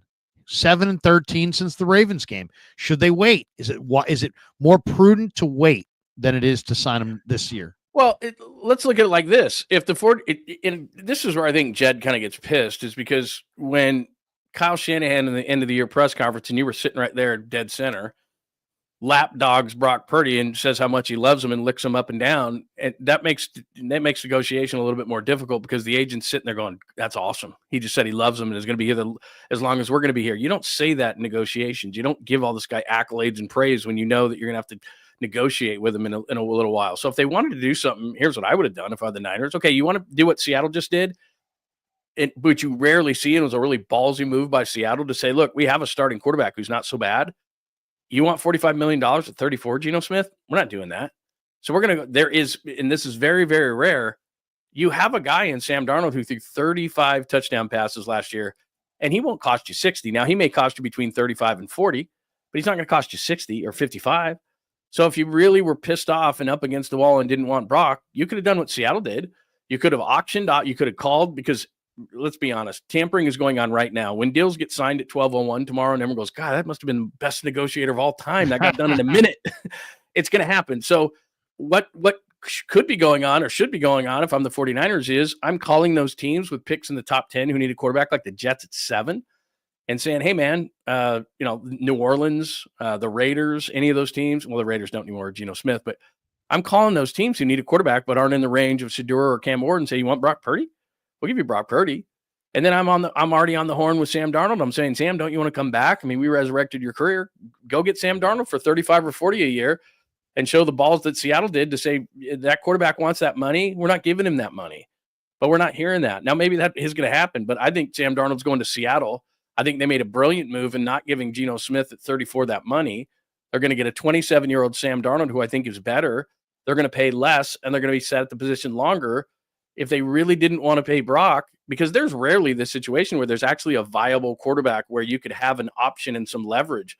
Whereas the 49ers, as soon as he's off the market, there's no other quarterback like that. So if you didn't want to pay Brock 55 to 60, you could have done that. You could have auctioned off Brock Purdy quietly, and you could have done a deal with Darnold's people behind the scenes. And you don't think Sam Darnold, who's from Southern California, would have come up and played for Kyle Shanahan again?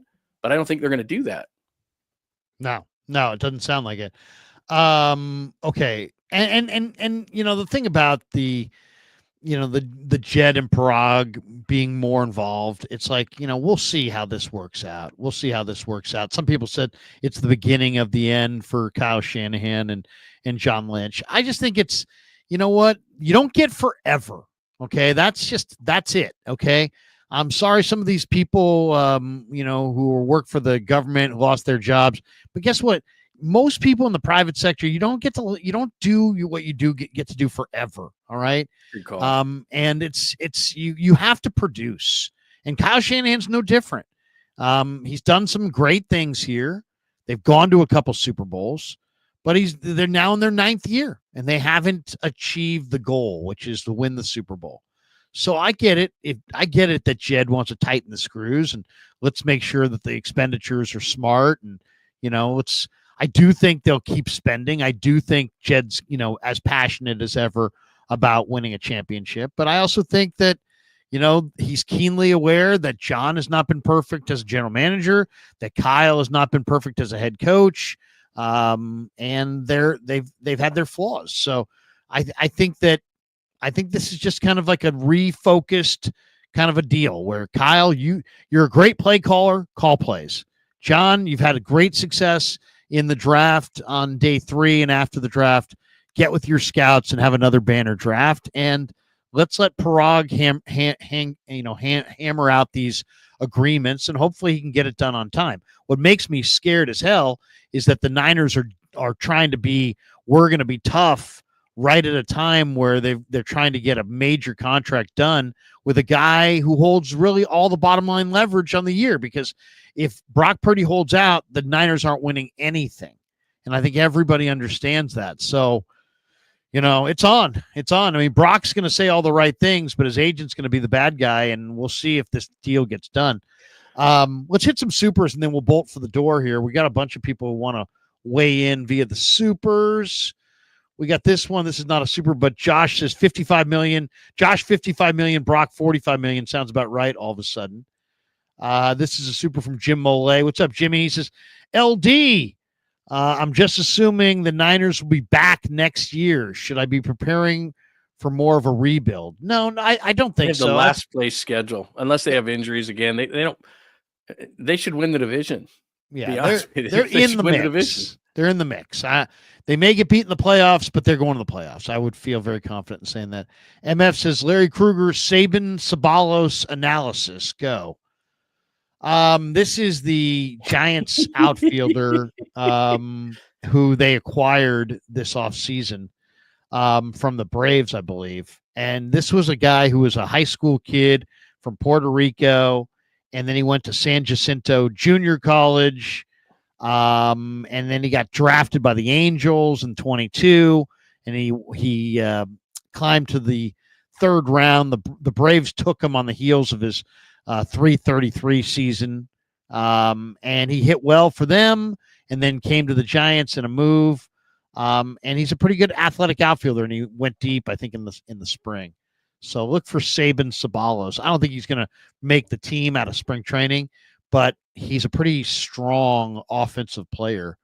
And, we're talking about a guy who's got pretty good size and speed too. 6'3", 225, pretty good power, pretty good speed. So interesting guy for sure. Watch for him, I guess, later this summer. The guy who looks great in Giants camp is Luis Matos. Luis Matos is amazing.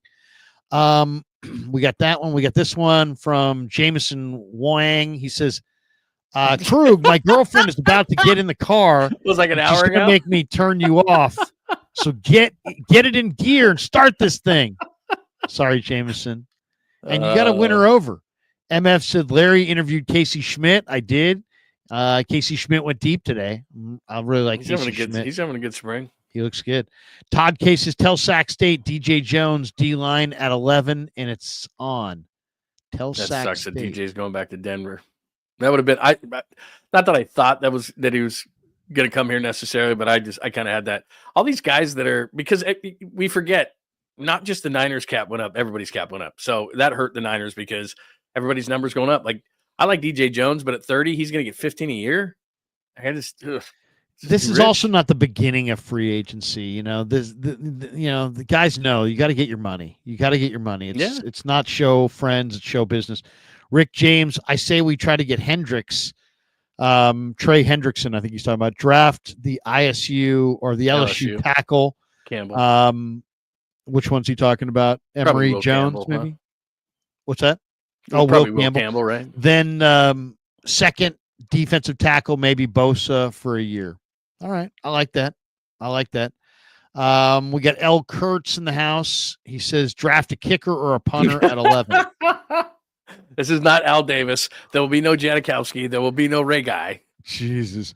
Boxing fan times 4. Patriots are willing to move off of pick number 4 for number 11 in BA. That's a question mark. I find that hard to believe. If he was healthy, maybe, but not. He's not. Yeah, I'll give you an example. I was talking to a guy from New England, Tom Curran, this week, and he said, if it was something later, like the Patriots have 2 third-round picks and 3 sevenths. If you traded Ayuk in a 4th, maybe you would get like their 2 thirds. Something like that, and maybe a guy like Davin Godchaux, who would be a real strong 49er veteran defensive tackle run defender. So that would help. That could fit. Andre Hanna. Hey, Kreugs, do you believe the Niners have somewhat showed their hand with their draft plan with letting go of Hargrave and Collins, going heavy early rounds on D-line drafting? The Niners go D-tackle a ton. So I could see them going D-tackle. It makes me wonder if they know Mason Graham's going to fall to them, or if they have a plan to get up to get him, because I thought they would move off of a couple defensive linemen, but I thought Collins, after that year where he was pretty strong, would be brought back. The fact they're moving off of him makes me think that they might be hot on the trail of Jonathan Allen, and maybe they're going defensive tackle. I think you're right on. I think it means something about Jonathan Allen, because people have to understand, like, that's what I mean, is people freaked out yesterday on Seattle. Like, they don't have a plan at quarterback. Like, they don't have a plan to replace DK. Remember, they just let Lockett go. They let Lockett go, and they just traded DK. Do you think Seattle doesn't have a plan at receiver? Do you think they don't have a plan at quarterback? You don't just do things and have no plan. Oh, my God, what do we do now? Like, the Niners are releasing these guys because, in Hargrave's case, it just wasn't working, and you're not going to compound the problem. And like you said, Malik Collins, to me, early in the season, remember last year, preseason, and he was shedding guys, and then early in the season, he was playing really, really well. And then he just got progressively worse and looked tired, and just he wasn't very good. And so they're just looking at it going, okay, A, we can save money on this thing, and B, he just doesn't fit what we're trying to do. So let's move on. But I agree with your premise where you said this tells me, because you're not going to just rely on drafting defensive tackles, even though it's a good defensive tackle draft. They're probably now going to go out and get Jonathan Allen, who I don't love, but I think can fill in for a year. This next super is pretty amazing. Makes you wonder.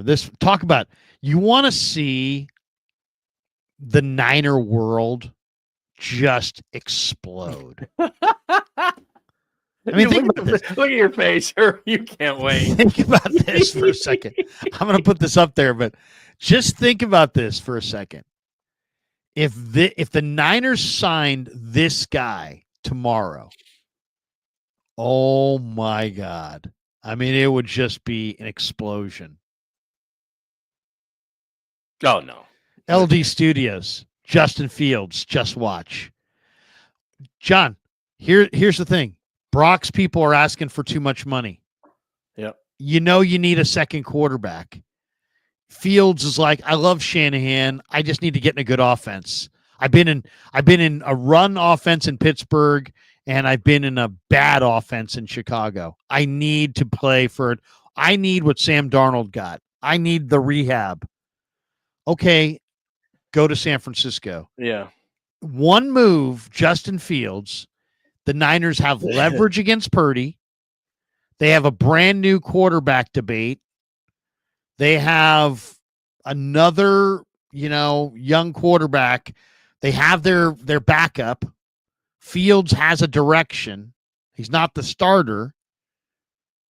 It would just be. I mean, it's like the only issue. I mean, what do you think? What do you think if you would? I mean, you want to play if the Niners really are. I mean, what the talk is that the new shift in the management is the Niners are going to start playing GD hardball with negotiations. You want to play GD hardball with your quarterback? Go sign a good young quarterback like Fields and take away the holdout from Brock Purdy and his agent. You want to hold out? No, you will not be holding out because we will be going with Josh. We'll be going with Justin Fields. I think they're going to start playing hardball with guys like Greenlaw and things like that. Everybody says they're going to play hardball, but they don't ever do it with the superstars. One of the reasons I don't think it's going to be Fields is because, remember, he came out in the same draft as Trey Lance, and they went to Fields pro day. And when they were coming back on the plane, Kyle Shanahan was drawing up plays for Trey Lance. I don't think he would work in this offense. He is a terrible. He is the anti-Brock in every way that you could be. So as far as being a backup, because your offense would have to be so drastically different, it wouldn't work. Like you mentioned Flacco before. Flacco can see it, rip it, not like he was, like he used to, but he can see it, rip it, understands where the ball's supposed to go. That's what Kyle wants. Kyle's ego is so gigantic that Kyle wants the play to be played like Kyle drew up. And so if you don't do the play like Kyle said, he goes bonkers. Well, so what does Justin Fields do? He does one read, doesn't see it, runs. Doesn't see it, runs. And he's a great runner, but he was drafted in the same draft. They could have had Fields at 3 instead of Trey Lance, and they didn't Don't you like think him. This would make Brock Purdy uncomfortable? I do. If there was a fit, though, right? I kind of think that the best plan for the Niners, period, across the board, is let's make everybody uncomfortable. No more comfort. There's a lot of comfort around there. Yeah. I think if there was a better fit this year, I almost puked this year. We're talking to Forrester. Oh, I love Brent. Yeah, I know. We're talking to Shanahan. Talking to Sorensen. Love Campbell. Are you kidding me? He's a veteran. He's a this. He's a that. Everybody loved everybody except the team wasn't any good. So how about let's strip Kyle of his personnel duties. Let's strip John of his contract negotiation duties. Let's put another quarterback that can play the position instead of Brock Purdy on the roster. Let's start to make people uncomfortable, and let's see if that works better than if I was gonna throw a name out, even though I don't like him. But just to go back to that draft of, just to talk about these quarterbacks, go back to the draft. Weren't they originally going to take Mac Jones? He's a pocket quarterback. He could do the things people say that Brock could do. I mean, if you're going to take a guy from the draft that fits what the 49ers do, it would be him. I don't like him. Well, okay, let's talk about – I agree with you. The reason I'm saying that is because Justin Fields is so different than Brock. He could not be more different. He doesn't see it. He doesn't rip it, and he runs. And so what Kyle wants is – see it, rip it. See it, rip it. Well, Justin Fields is the opposite of that. Okay, so I agree. But here's the thing. I agree with you. But look at, like, a lot of people would say, oh, Brandon Allen's very similar to Brock Purdy. But then when you watch Brandon Allen couldn't run at all. Right. I don't like him at all. And the one thing I will say after watching Brock Purdy and watching the NFL evolve in the last couple of years, I think movement ability is a prerequisite. Well, look at Steve all the time, right? Steve Young is constantly saying the free yards that they give you. And I don't disagree with him. I think that Kyle, when he drafted Lance, thought that that's what he was going to get. He thought he was going to get those free yards, and Brock can get it sometimes, but Fields can get it. I'm not a Fields guy. And I'm not either, especially this last year. Because he just doesn't see it. He's been in the league long enough to where he should be seeing it and ripping it. And I think that's a problem. But I'm with you. Look, if I could find a guy, that's why I think Daniel Jones is going to have suitors, because he is an athlete. People like him. I wouldn't mind him being the backup here. I'm not thinking that, but he's not going to give you leverage. Like that's, when Les Snead came Fields out. would, don't you think? I don't know. It's kind of like saying that, when Les Snead came out to Diana Rossini, I don't know why she reported this because it was so stupid, but it was like, you'd go tell Stafford's camp we're fine with Jimmy G to start. It's like, shut up. Here you are not. That's not leverage. Like, you're not going to get leverage. And so that's the same thing as if, let's say the Niners get it to Brock that, we're okay with, we signed Fields or we signed Mac Jones or we signed Zach Wilson or we're fine with one of those guys being our starter. And Brock's camp's going to go, no, you're not. Like, we don't believe you. So well, that's why Fields is so interesting to me, because what would Fields look like in Kyle's offense as a running back? Well, no, he's a 4-4 flat quarterback who is accurate.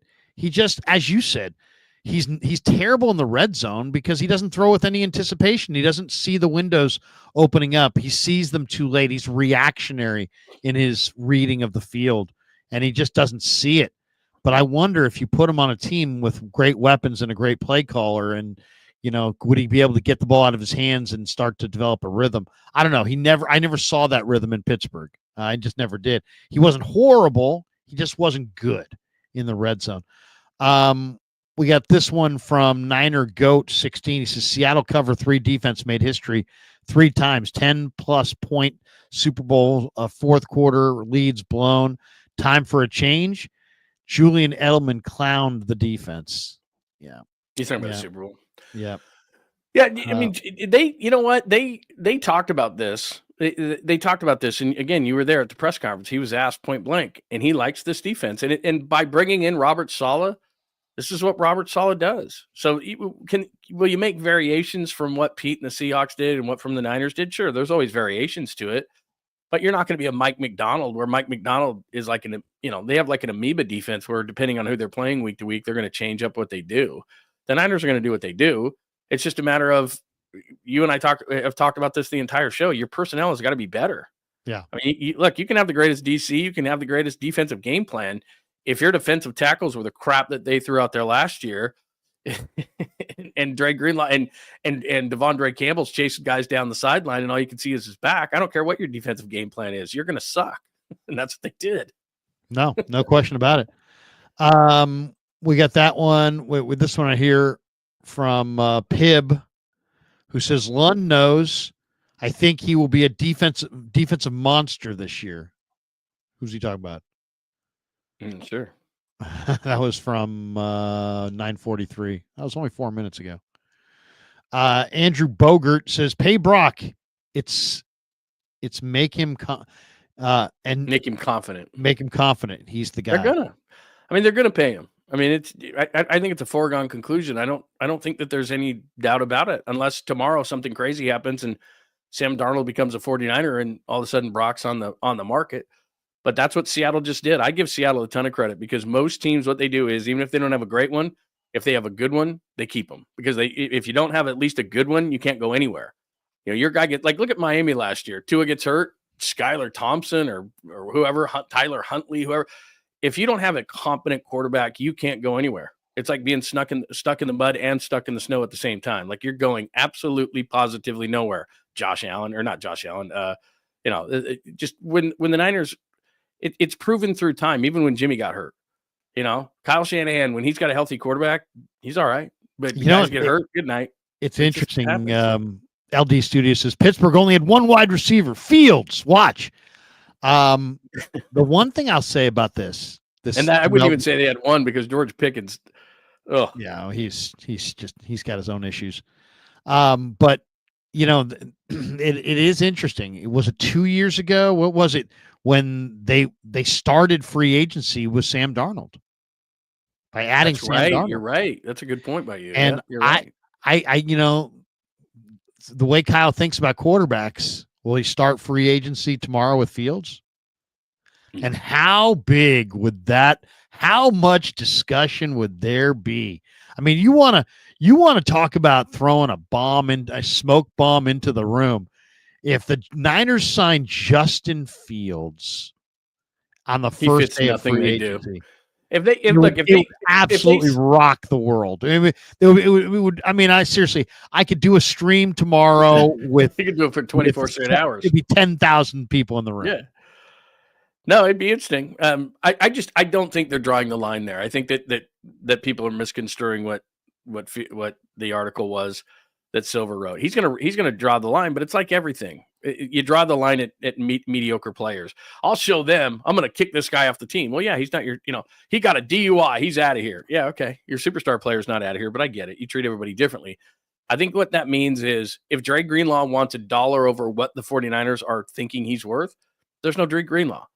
There's not a lot of examples, because Hufunga's going to be way over that line. But what I'm saying is if there's a player that they don't think is worth it, they're not going to pay said player. But the quarterback is a different situation because there is a viable option. Sam Darnold is a viable option for the 49ers, and they should look into it because that's what Seattle did. They said Geno Smith is not worth $45 million, and there's a viable option. There's actually two. I think Aaron Rodgers is absolutely positively done. But if you thought you were in a, like people are talking about Aaron Rodgers to Seattle, I couldn't see that. I certainly couldn't see Aaron Rodgers to the Niners just because the ego of Rodgers and the ego of Kyle in one room, the ego of those two guys couldn't fit in the Bay Area, let alone in the building. So because Aaron Rodgers would be like, hey, Kyle, I got this offense. And Kyle saying, no, you'll run my offense. And Aaron will say, I know what I'm doing. Get away from me. And it's going to be a problem. How about so that's not going to happen. Joseph Ehrenberg. Zach Wilson would do amazing here, I think. Zach Wilson was good at BYU. He really was. He's been bad in the pros. We got Prince Mason, Brock for 2 first rounders. You know what's wrong with Zach Wilson too is he's got that arrogance about him, where most guys get humbled after a while. Like Trey has really been humbled, and certain guys, and they realize that they got a lot of work to do. Like Zach Wilson walks around like he's throwing 50 touchdowns a year. Right. Like it's just a weird thing about him. It's like you see Zach Wilson and he's like, "Yeah, man." He's like, "I'm cool, like, man. I'm cool." Like I don't know. Maybe I'm bro, because I'm not around him. But man, it's like this. He guy, does seem like he's got it going on. It's like, dude, did I miss the Super Bowl you won? Invader 49ers says I take Purdy over Cam Ward. Is Tennessee going to get nervous about Cam Ward and Shador and offer the number 1 pick for Brock Purdy? And if they did, John, if you're John Lynch, what do you do? Well, that's a damn good question. I think that's better than Fields because the Fields question, because you and I know this. First round in the NFL draft is 50-50. Brock Purdy, you may not think that Brock Purdy's that great, but he's a top 10 NFL quarterback. When he's playing well, when he has all his weapons around him, when everything is right, Brock Purdy is a top 10 NFL quarterback. And I don't know what Cam Ward's going to be. I don't know what Shador. I'm not a Shador Sanders guy. I don't think Jackson Dart should be that high, even though I saw Charles Davis put him 3rd, I think, in the draft. He went 1, 2, 3 on quarterbacks, and they get pushed up. But you and I have talked about this a million times. We both watch a ton of college football. I watched Cam Ward a ton at Washington State. Not one time did I hear Cam Ward was going to be the first pick in the draft when he was at Washington State. He goes to Miami in a high-profile program for 1 year with really good receivers, by the way, and a really good running back.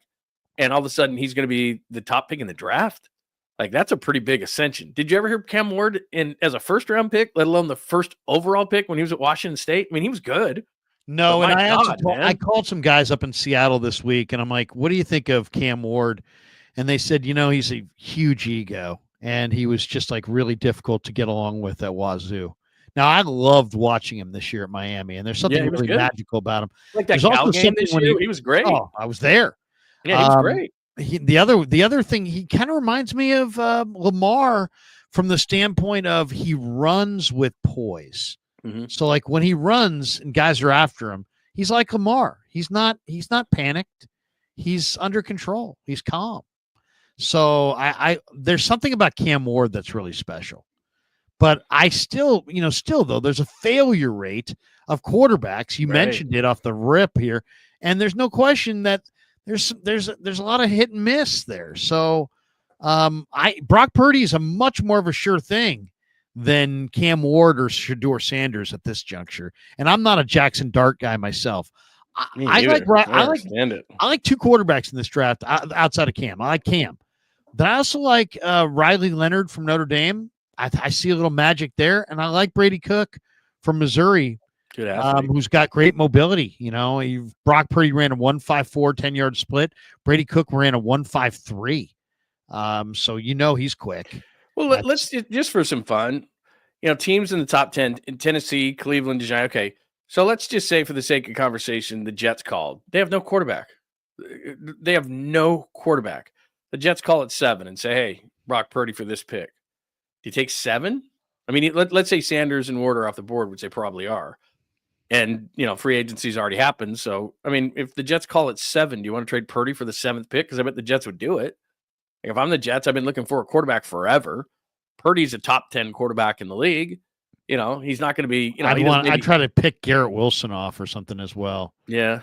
But anyway, I'm just saying, like, there's teams here. New Orleans is at 9. They're going to keep Derek Carr. Then you start getting to some teams where, you start getting too late in the draft. But anyway, you just look, he's a top 10 quarterback in the league, and you're going to pay him like it. And I know that Jed is pissed off about it, but the line won't be drawn at Brock. It's going to be drawn at other players. And that's why I think that Dre Greenlaw, and especially given this is something you and I talked about at the beginning, if people missed it, Nick Bolton resigns, Ernest Jones resigns, Sherwood, the kid with the Jets, re-signs. All of a sudden, the best linebacker on the market easily right now, there's not one even close, is Dre Greenlaw. So it's basic leverage. The 49ers probably, I read this today, 3 and 24 is what they wanted to give him. All those linebackers that I just mentioned made between $12 and $15 million. And so that's the market for Dre Greenlaw. It's $12 to $15 million. What I'm saying about the line is, if it comes out that some team is willing to offer Dre 3 and 45, which is what I think Nick Bolton got and what Sherwood got, then I think he's an ex-49er. And I think that's what Jed's talking about the line is we have to pay Brock. We know that. And Dre Greenlaw is a really important part of this team, but not at 15 when we wanted to pay him 8. I think that's going to be a problem. Yeah. No, I do too. We have this one from Eric Darby. He says, Krug, what splash trade signing happens this year? John, you want to venture a guess as to what splash? As far as the Niners go? I'll say this. This is all I know that I can take to the bank. There's so many people who lie, right? So many people lie about. Did you see what John Schneider said right before? 10 days ago at the Combine, he goes, "Oh yeah, we're keeping Geno. It's lying season 24/7, 365. Everybody, just so everybody knows." He literally told Mike Florio. Mike Florio goes, "So Chris Sims is sitting right there 10 days ago. Hey, so you're keeping Geno, right? Oh yeah, we love Geno. We're keeping him." 10 days later, he trades into the Raiders. So yeah. So anyway, continue on. I'm sorry. I was just going to say it's lying season, right? So there's a lot of lying that goes on, but there's the one guy that I do know that is tied in with the Niners and doesn't lie is my friend Tony Pauline. He says that the Niners are going for Oluwafemi Oladejo from UCLA in the second round, and I would say there's a very good chance it probably wouldn't be on the second round. It'd probably be more like the third round, but I think on day 2, Oladejo to the Niners is a high likelihood. The other thing that Tony said, he's only had 2 revelations on the Niners. The other one was that the Niners are going, and this was very specific, the Niners are going to go corner, wide receiver, and offensive line in free agency. So I think DJ Reed is coming back. Sense. I think DJ Reed's coming back. I really do. I think he's going to be their big money expenditure. He's going to be the guy that they go after where you go, oh, wow, they really spent some money there. I think DJ Reed, they like him. They know him. He's valuable. He's just a really, really good football player. He's really one of the most underrated corners in pro football. He's played with Saleh. The Niners drafted him. Yeah, I think DJ Reed, if I had to say, give me the free agent signing that's, I would, if I had to predict the Niners free agent signings, I would say DJ Reed, probably Tevin Jenkins. I'll say him, the Bears guard, and I'll say Rondale Moore, the wide receiver, and maybe Elijah Moore, but one of those Moores that can run. I'll go out on a limb and say safety. I think safety is a really important position. Mustafa's going to play strong safety, but I don't trust Jair Brown. And you mentioned DJ Reed, and I'll say it for the same reason. DJ Reed is a lot like Diamondor Lenore. They got attitudes and everything like that, but they need somebody on the back end with some experience, and they just can't go in, I don't think, with as young of a secondary as they have. So is Holland going to be too expensive? Probably. Morrig, the kid from the Raiders, I really like him. Came in at TCU, was really well thought of, and it took him a little bit of time to get going, but he's a nice player. Yeah, he's good. I like that. And I don't think he's going to break the bank, but then you always say that, and then you see a guy, and you're like, God, I didn't think he was going to get that. So, I could be wrong because there could be teams sitting in the weeds, but I'm trying to think of somebody who's not a day oneer that's not going to get just so much money, because tomorrow at this time, you and I are going to be sitting there going, man, Dahlman got paid, or, some of these guys that we didn't think were going to get as much money.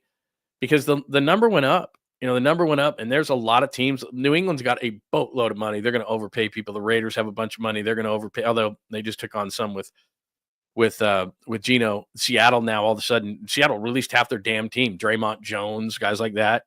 They released so many guys. Now they re-signed Jaron Reed, they re-signed Ernest Jones, but the contract to Geno Smith, contract to DK Metcalf. DK Metcalf was owed no more guaranteed money, so he's out. He was a $31 million guy.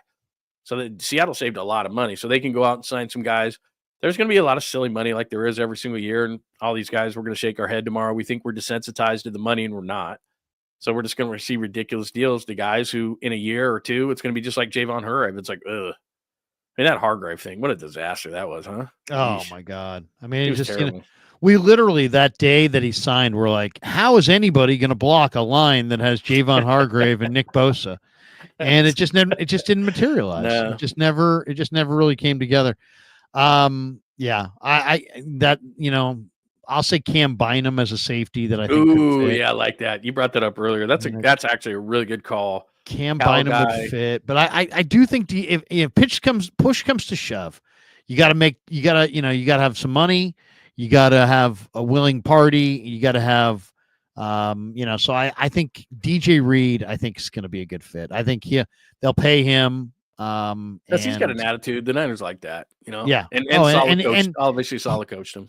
You've got the Niners are unique because Demo wants to play the nickel. He wants to play inside, and DJ Reed's better outside, even though he has nickel capability. I just think DJ Reed, if I had to say DJ Reed, Tevin Jenkins, and Cam Bynum would probably be the three guys, and maybe Rondale Moore. I'll say Rondale Moore as far as they need a veteran wide receiver. There's no question. They need a guard because I don't think they're going to take one that early in the draft. Like you said, Greg was saying Tyler Booker. I just don't think they're going to take him at 11. But you need a veteran regardless of what happens with Ayuk. And I think Ayuk is going to stay, but regardless, he's not going to be there for a while. And I'm not relying on Ricky Pearsall and Jennings. You got to get another one. And I know people don't want to hear this name because it doesn't make them that excited, but a guy like Brandon Cooks, for example, who's been all over the league and he's from Stockton, he's got nice speed. He's reliable. He's a veteran. I'm not saying he's going to break, he's going to be awesome or anything. But what I'm saying is in the time that Ayuk is gone, you could do a lot worse than Brandon Cooks. He's still got really good speed. He's a reliable guy. He's a good locker room guy, and he's from Northern California. So, guys like that, I know people are like, they want to hear Cooper Kupp's name and all these different guys. And if you don't know, Devonte goes to the Rams today, Devonte Adams. But, a guy like that who's not going to break the bank, he can fit in until Brandon Ayuk comes back. He can fill in at a number of positions. He's got really good speed still. That might be a guy too. No, that's a great one. I interviewed Cooks the year he came out of Oregon State. He grew up a Niner fan. Yeah, he's a Niner fan. Yeah, he grew up a Niner fan in Stockton, and he wanted to play for the Niners, and this would be an opportunity. 7 Dennis 123 says, "Wait till Saleh gets his hands on Mustafa. Oh, he's going to love him." Brandon the Fifth said, "No way the Niners would have let Rodgers back with Saleh." LOL. No, hell no. Don't see that happening. Yeah, Boxing fan times 4. Who do you predict as a shocking draft slide? A shocking draft. I think you hit on him. Slide. I think you hit on him. Mason Graham.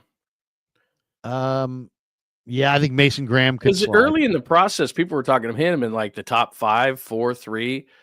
And I think, like you said, he went to the combine where everybody overrates everything, and he had short arms, and he's not overly athletic. And all of a sudden, it's like, I think he's going to slide, and I think he will be there at 11. It's just a matter of what the Niners think of him and whether he fits things. But he was awesome at Michigan, and I think that's where we have these problems where these guys they look at the combine too much, they forget about the tape, and all of a sudden there's a guy sitting at 11. See, I'm okay with that because, as Daniel Jeremiah said, there's 24 starter defensive tackles. Starter grades on defensive tackles. Last year he had 12. So you would think you could wait on a defensive tackle, but there's a handful at every position where they're elite, and that's different. So to me, if a guy like that were to slide to 11 because his measurables aren't all that, or the same thing with Will Campbell can play. I don't care what anybody says about short arms. The guy can play. Mason Graham, I don't care if he doesn't do this or doesn't do that. The guy can play. So if those type of players slide to 11 because of the perception of what is supposed to be the perfect player versus what's not. That's why in those ranges, and you and I have talked about this a million times, Jalen Carter off the field goes to 10. Micah Parsons falls to 12. Like Warren Sapp falls to 11. Laramie Tunsil falls into the, all of a sudden you're looking at a double digit in that range, and there's some reason why some guy doesn't go, and you snap him up and he's great. And I think if Graham drops from where people thought he was in the top 5 to 11, that even though it's a deep defensive tackle draft, and we could talk about linemen and what they need, and they may need receiver, that kid drops, you're taking him. I mean, you can't get to the podium fast enough. I'll give you a couple that I think are going to drop. Shador Sanders, I think, is going to drop. His film is really inconsistent. Plus, really inconsistent. I'm telling you, man, people are not going to like talking to him. He's very confident in himself. Ashton Genty from Boise. I think the Penn State game is going to cause him to fall. A lot of people thought he was going top 10. He's not going top 10. I think he's a running back in a year that you've mentioned it a lot. There's a lot of good running backs. There's 15 really good running backs in this draft, man. I don't know why. Like, people now are saying because the Raiders have a quarterback that Genty makes a ton of sense. They're still terrible defensively. They're not good defensively, and I don't know. And I mean, they need a lot. Max Crosby, that's great, but they need Colston more. Loveland, the Michigan tight end. I think a lot of people love him. I think he falls a lot. He's got two shoulder injuries. Shoulders are kind of a recurring thing. Yeah, those are the ones that stand out, I think, as the guys who are going to drop a lot. It's hard to really predict sometimes. I could see Cam Scatabo dropping maybe into day 3. He's probably a third rounder. I mean, he's probably a third rounder, but I think he could drop into day 3. I'll tell you this: if Tez Johnson doesn't run faster than 4.5, he's not going to go on until day 3 either, because he's just tiny. Yeah, I remember Daniel Jeremiah saying, "Watch out for this kid. He's going to run 4.3," and then he ran like 4.55. And when what was he, 155 pounds or something? 155 pounds. Like, I mean, dude, you can't be running 4.5 at 155 pounds. No, that just does not work. We got this one. Claudaddy Arcades in the house. Claudaddy says, "LK, would you trade a 4th for Tanner McKee as at a minimum a backup and a sneaky potential replacement for Brock if negotiations go south?" I don't think Howie Roseman would trade Tanner McKee to the 49ers for a 4th round pick. I think Howie Roseman knows that Tanner McKee is his second best quarterback. I love Tanner McKee, the quarterback for Stanford who went to Philly. 6'6", very accurate. I really like him. I would trade a 4th. I would absolutely trade a 4th round pick for Tanner McKee, because I really think Tanner McKee's a future NFL starter. I don't think Philly would do that, though. I think Philly understands what he is. LD Studios says, last one, Fields to Egbuka, OSU. Look at Najigba. Yeah, the receiver from the Seahawks. Yeah, I love the way Najigba came. I mean, seriously, his year. He came on last year. Yeah, but they're going to have to get awesome. Now. All of a sudden, he goes from 3rd, and he's got Lockett, and he's got DK, and he's in the slot. And all of a sudden, it's like, who are we throwing it to? That's where I think Seattle did the right thing in moving Geno. I really did. But their receivers now, without Lockett, without DK, talk about a team that's in the receiver, looking for receivers, and all of a sudden they're all flying off the board so fast. You're not trading Ayuk to Seattle, but I'm just saying, like, right now, even New England's got a better receiver than what Seattle does. They have Smith and Jigman. That's it. Oh, I know. That's going to do it for us. We're 2 hours in, and we'll call it right here. Thanks to Pig and a Pickle for being the title sponsor of the Krug Show. Thanks to Sharp Corner Sports Cards and Collectibles for being a proud sponsor of the Krug Show as well. Thanks to our spring training trip sponsors, Claudaddy Arcades. You can follow him at Claw_Daddy_Arcades and find a location near you. They got an arcade coming here to Northern California. And thanks to our good friends at Learn Key Upskill Academy. The links are in the description for all of our sponsors. If you want to support the show, definitely support our sponsors. We appreciate every single one of them for stopping by and being proud sponsors of the Krug Show. Johnny, I'll give you the final word, man. Tomorrow, it's going to be fast. It's going to be furious. I love it. All day, all kinds of news, all kinds of things breaking. What are you looking for tomorrow? I'm looking for Dre Greenlaw to probably be a one-day guy that's gone. And it's unfortunate because I love Dre and I think he's great. But these numbers that just came out for these linebackers, and this is what I mean, and you and I have talked about for a lot of the show, is where is Jed going to draw the line? He's not drawing it at Brock Purdy.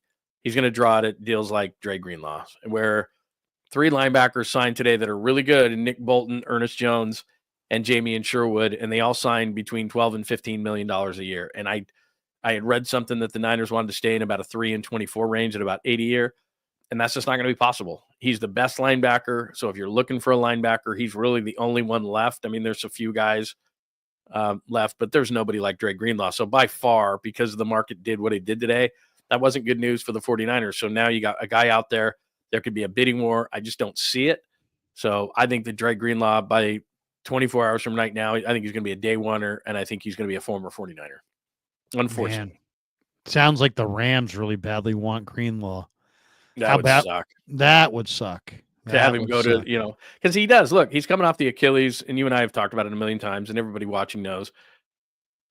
But he's an emotional leader in that 34 plays that he played, and Hufanga was on the field too. Like he gives you an energy that nobody else does. And so, can somebody pick up that slack? No, but it's not a premium position. They need edge rushers. They need offensive linemen. They need defensive tackles. They need an adult in the room at corner. They might need a safety. They potentially need a receiver. They need a lot. And although a lot of people want him back, and I'm sure that Robert Saleh does, and I'm sure that Fred Warner does, but I think that's a position of luxury for them right now. And I don't see that the way the linebacker market moved today, which it always does like this, but it's about twice what they wanted to pay for Dre Greenlaw. And I can't see that the Niners would go up to the number that these other linebackers got today. And there's no reason why Dre Greenlaw shouldn't get that same amount of money. Yeah, no, I agree. And when you look at the value in the NFL draft, it's at linebacker on day 3. So you just got to remember that that's where the value is, and that's where if you're going to replace Dre Greenlaw, you got to find the next guys, and they're named Chandler Martin and Eugene Asante and David Benda and Nick Martin, and there's a bunch of them. There's 5 or 6 undersized, really good linebackers, and Niners have to go get themselves at least 1, maybe 2. All right, that is going to do it for us. Thanks to John. Thanks to all of you. Until next time, peace. Yeah, never met a man I've been scared of.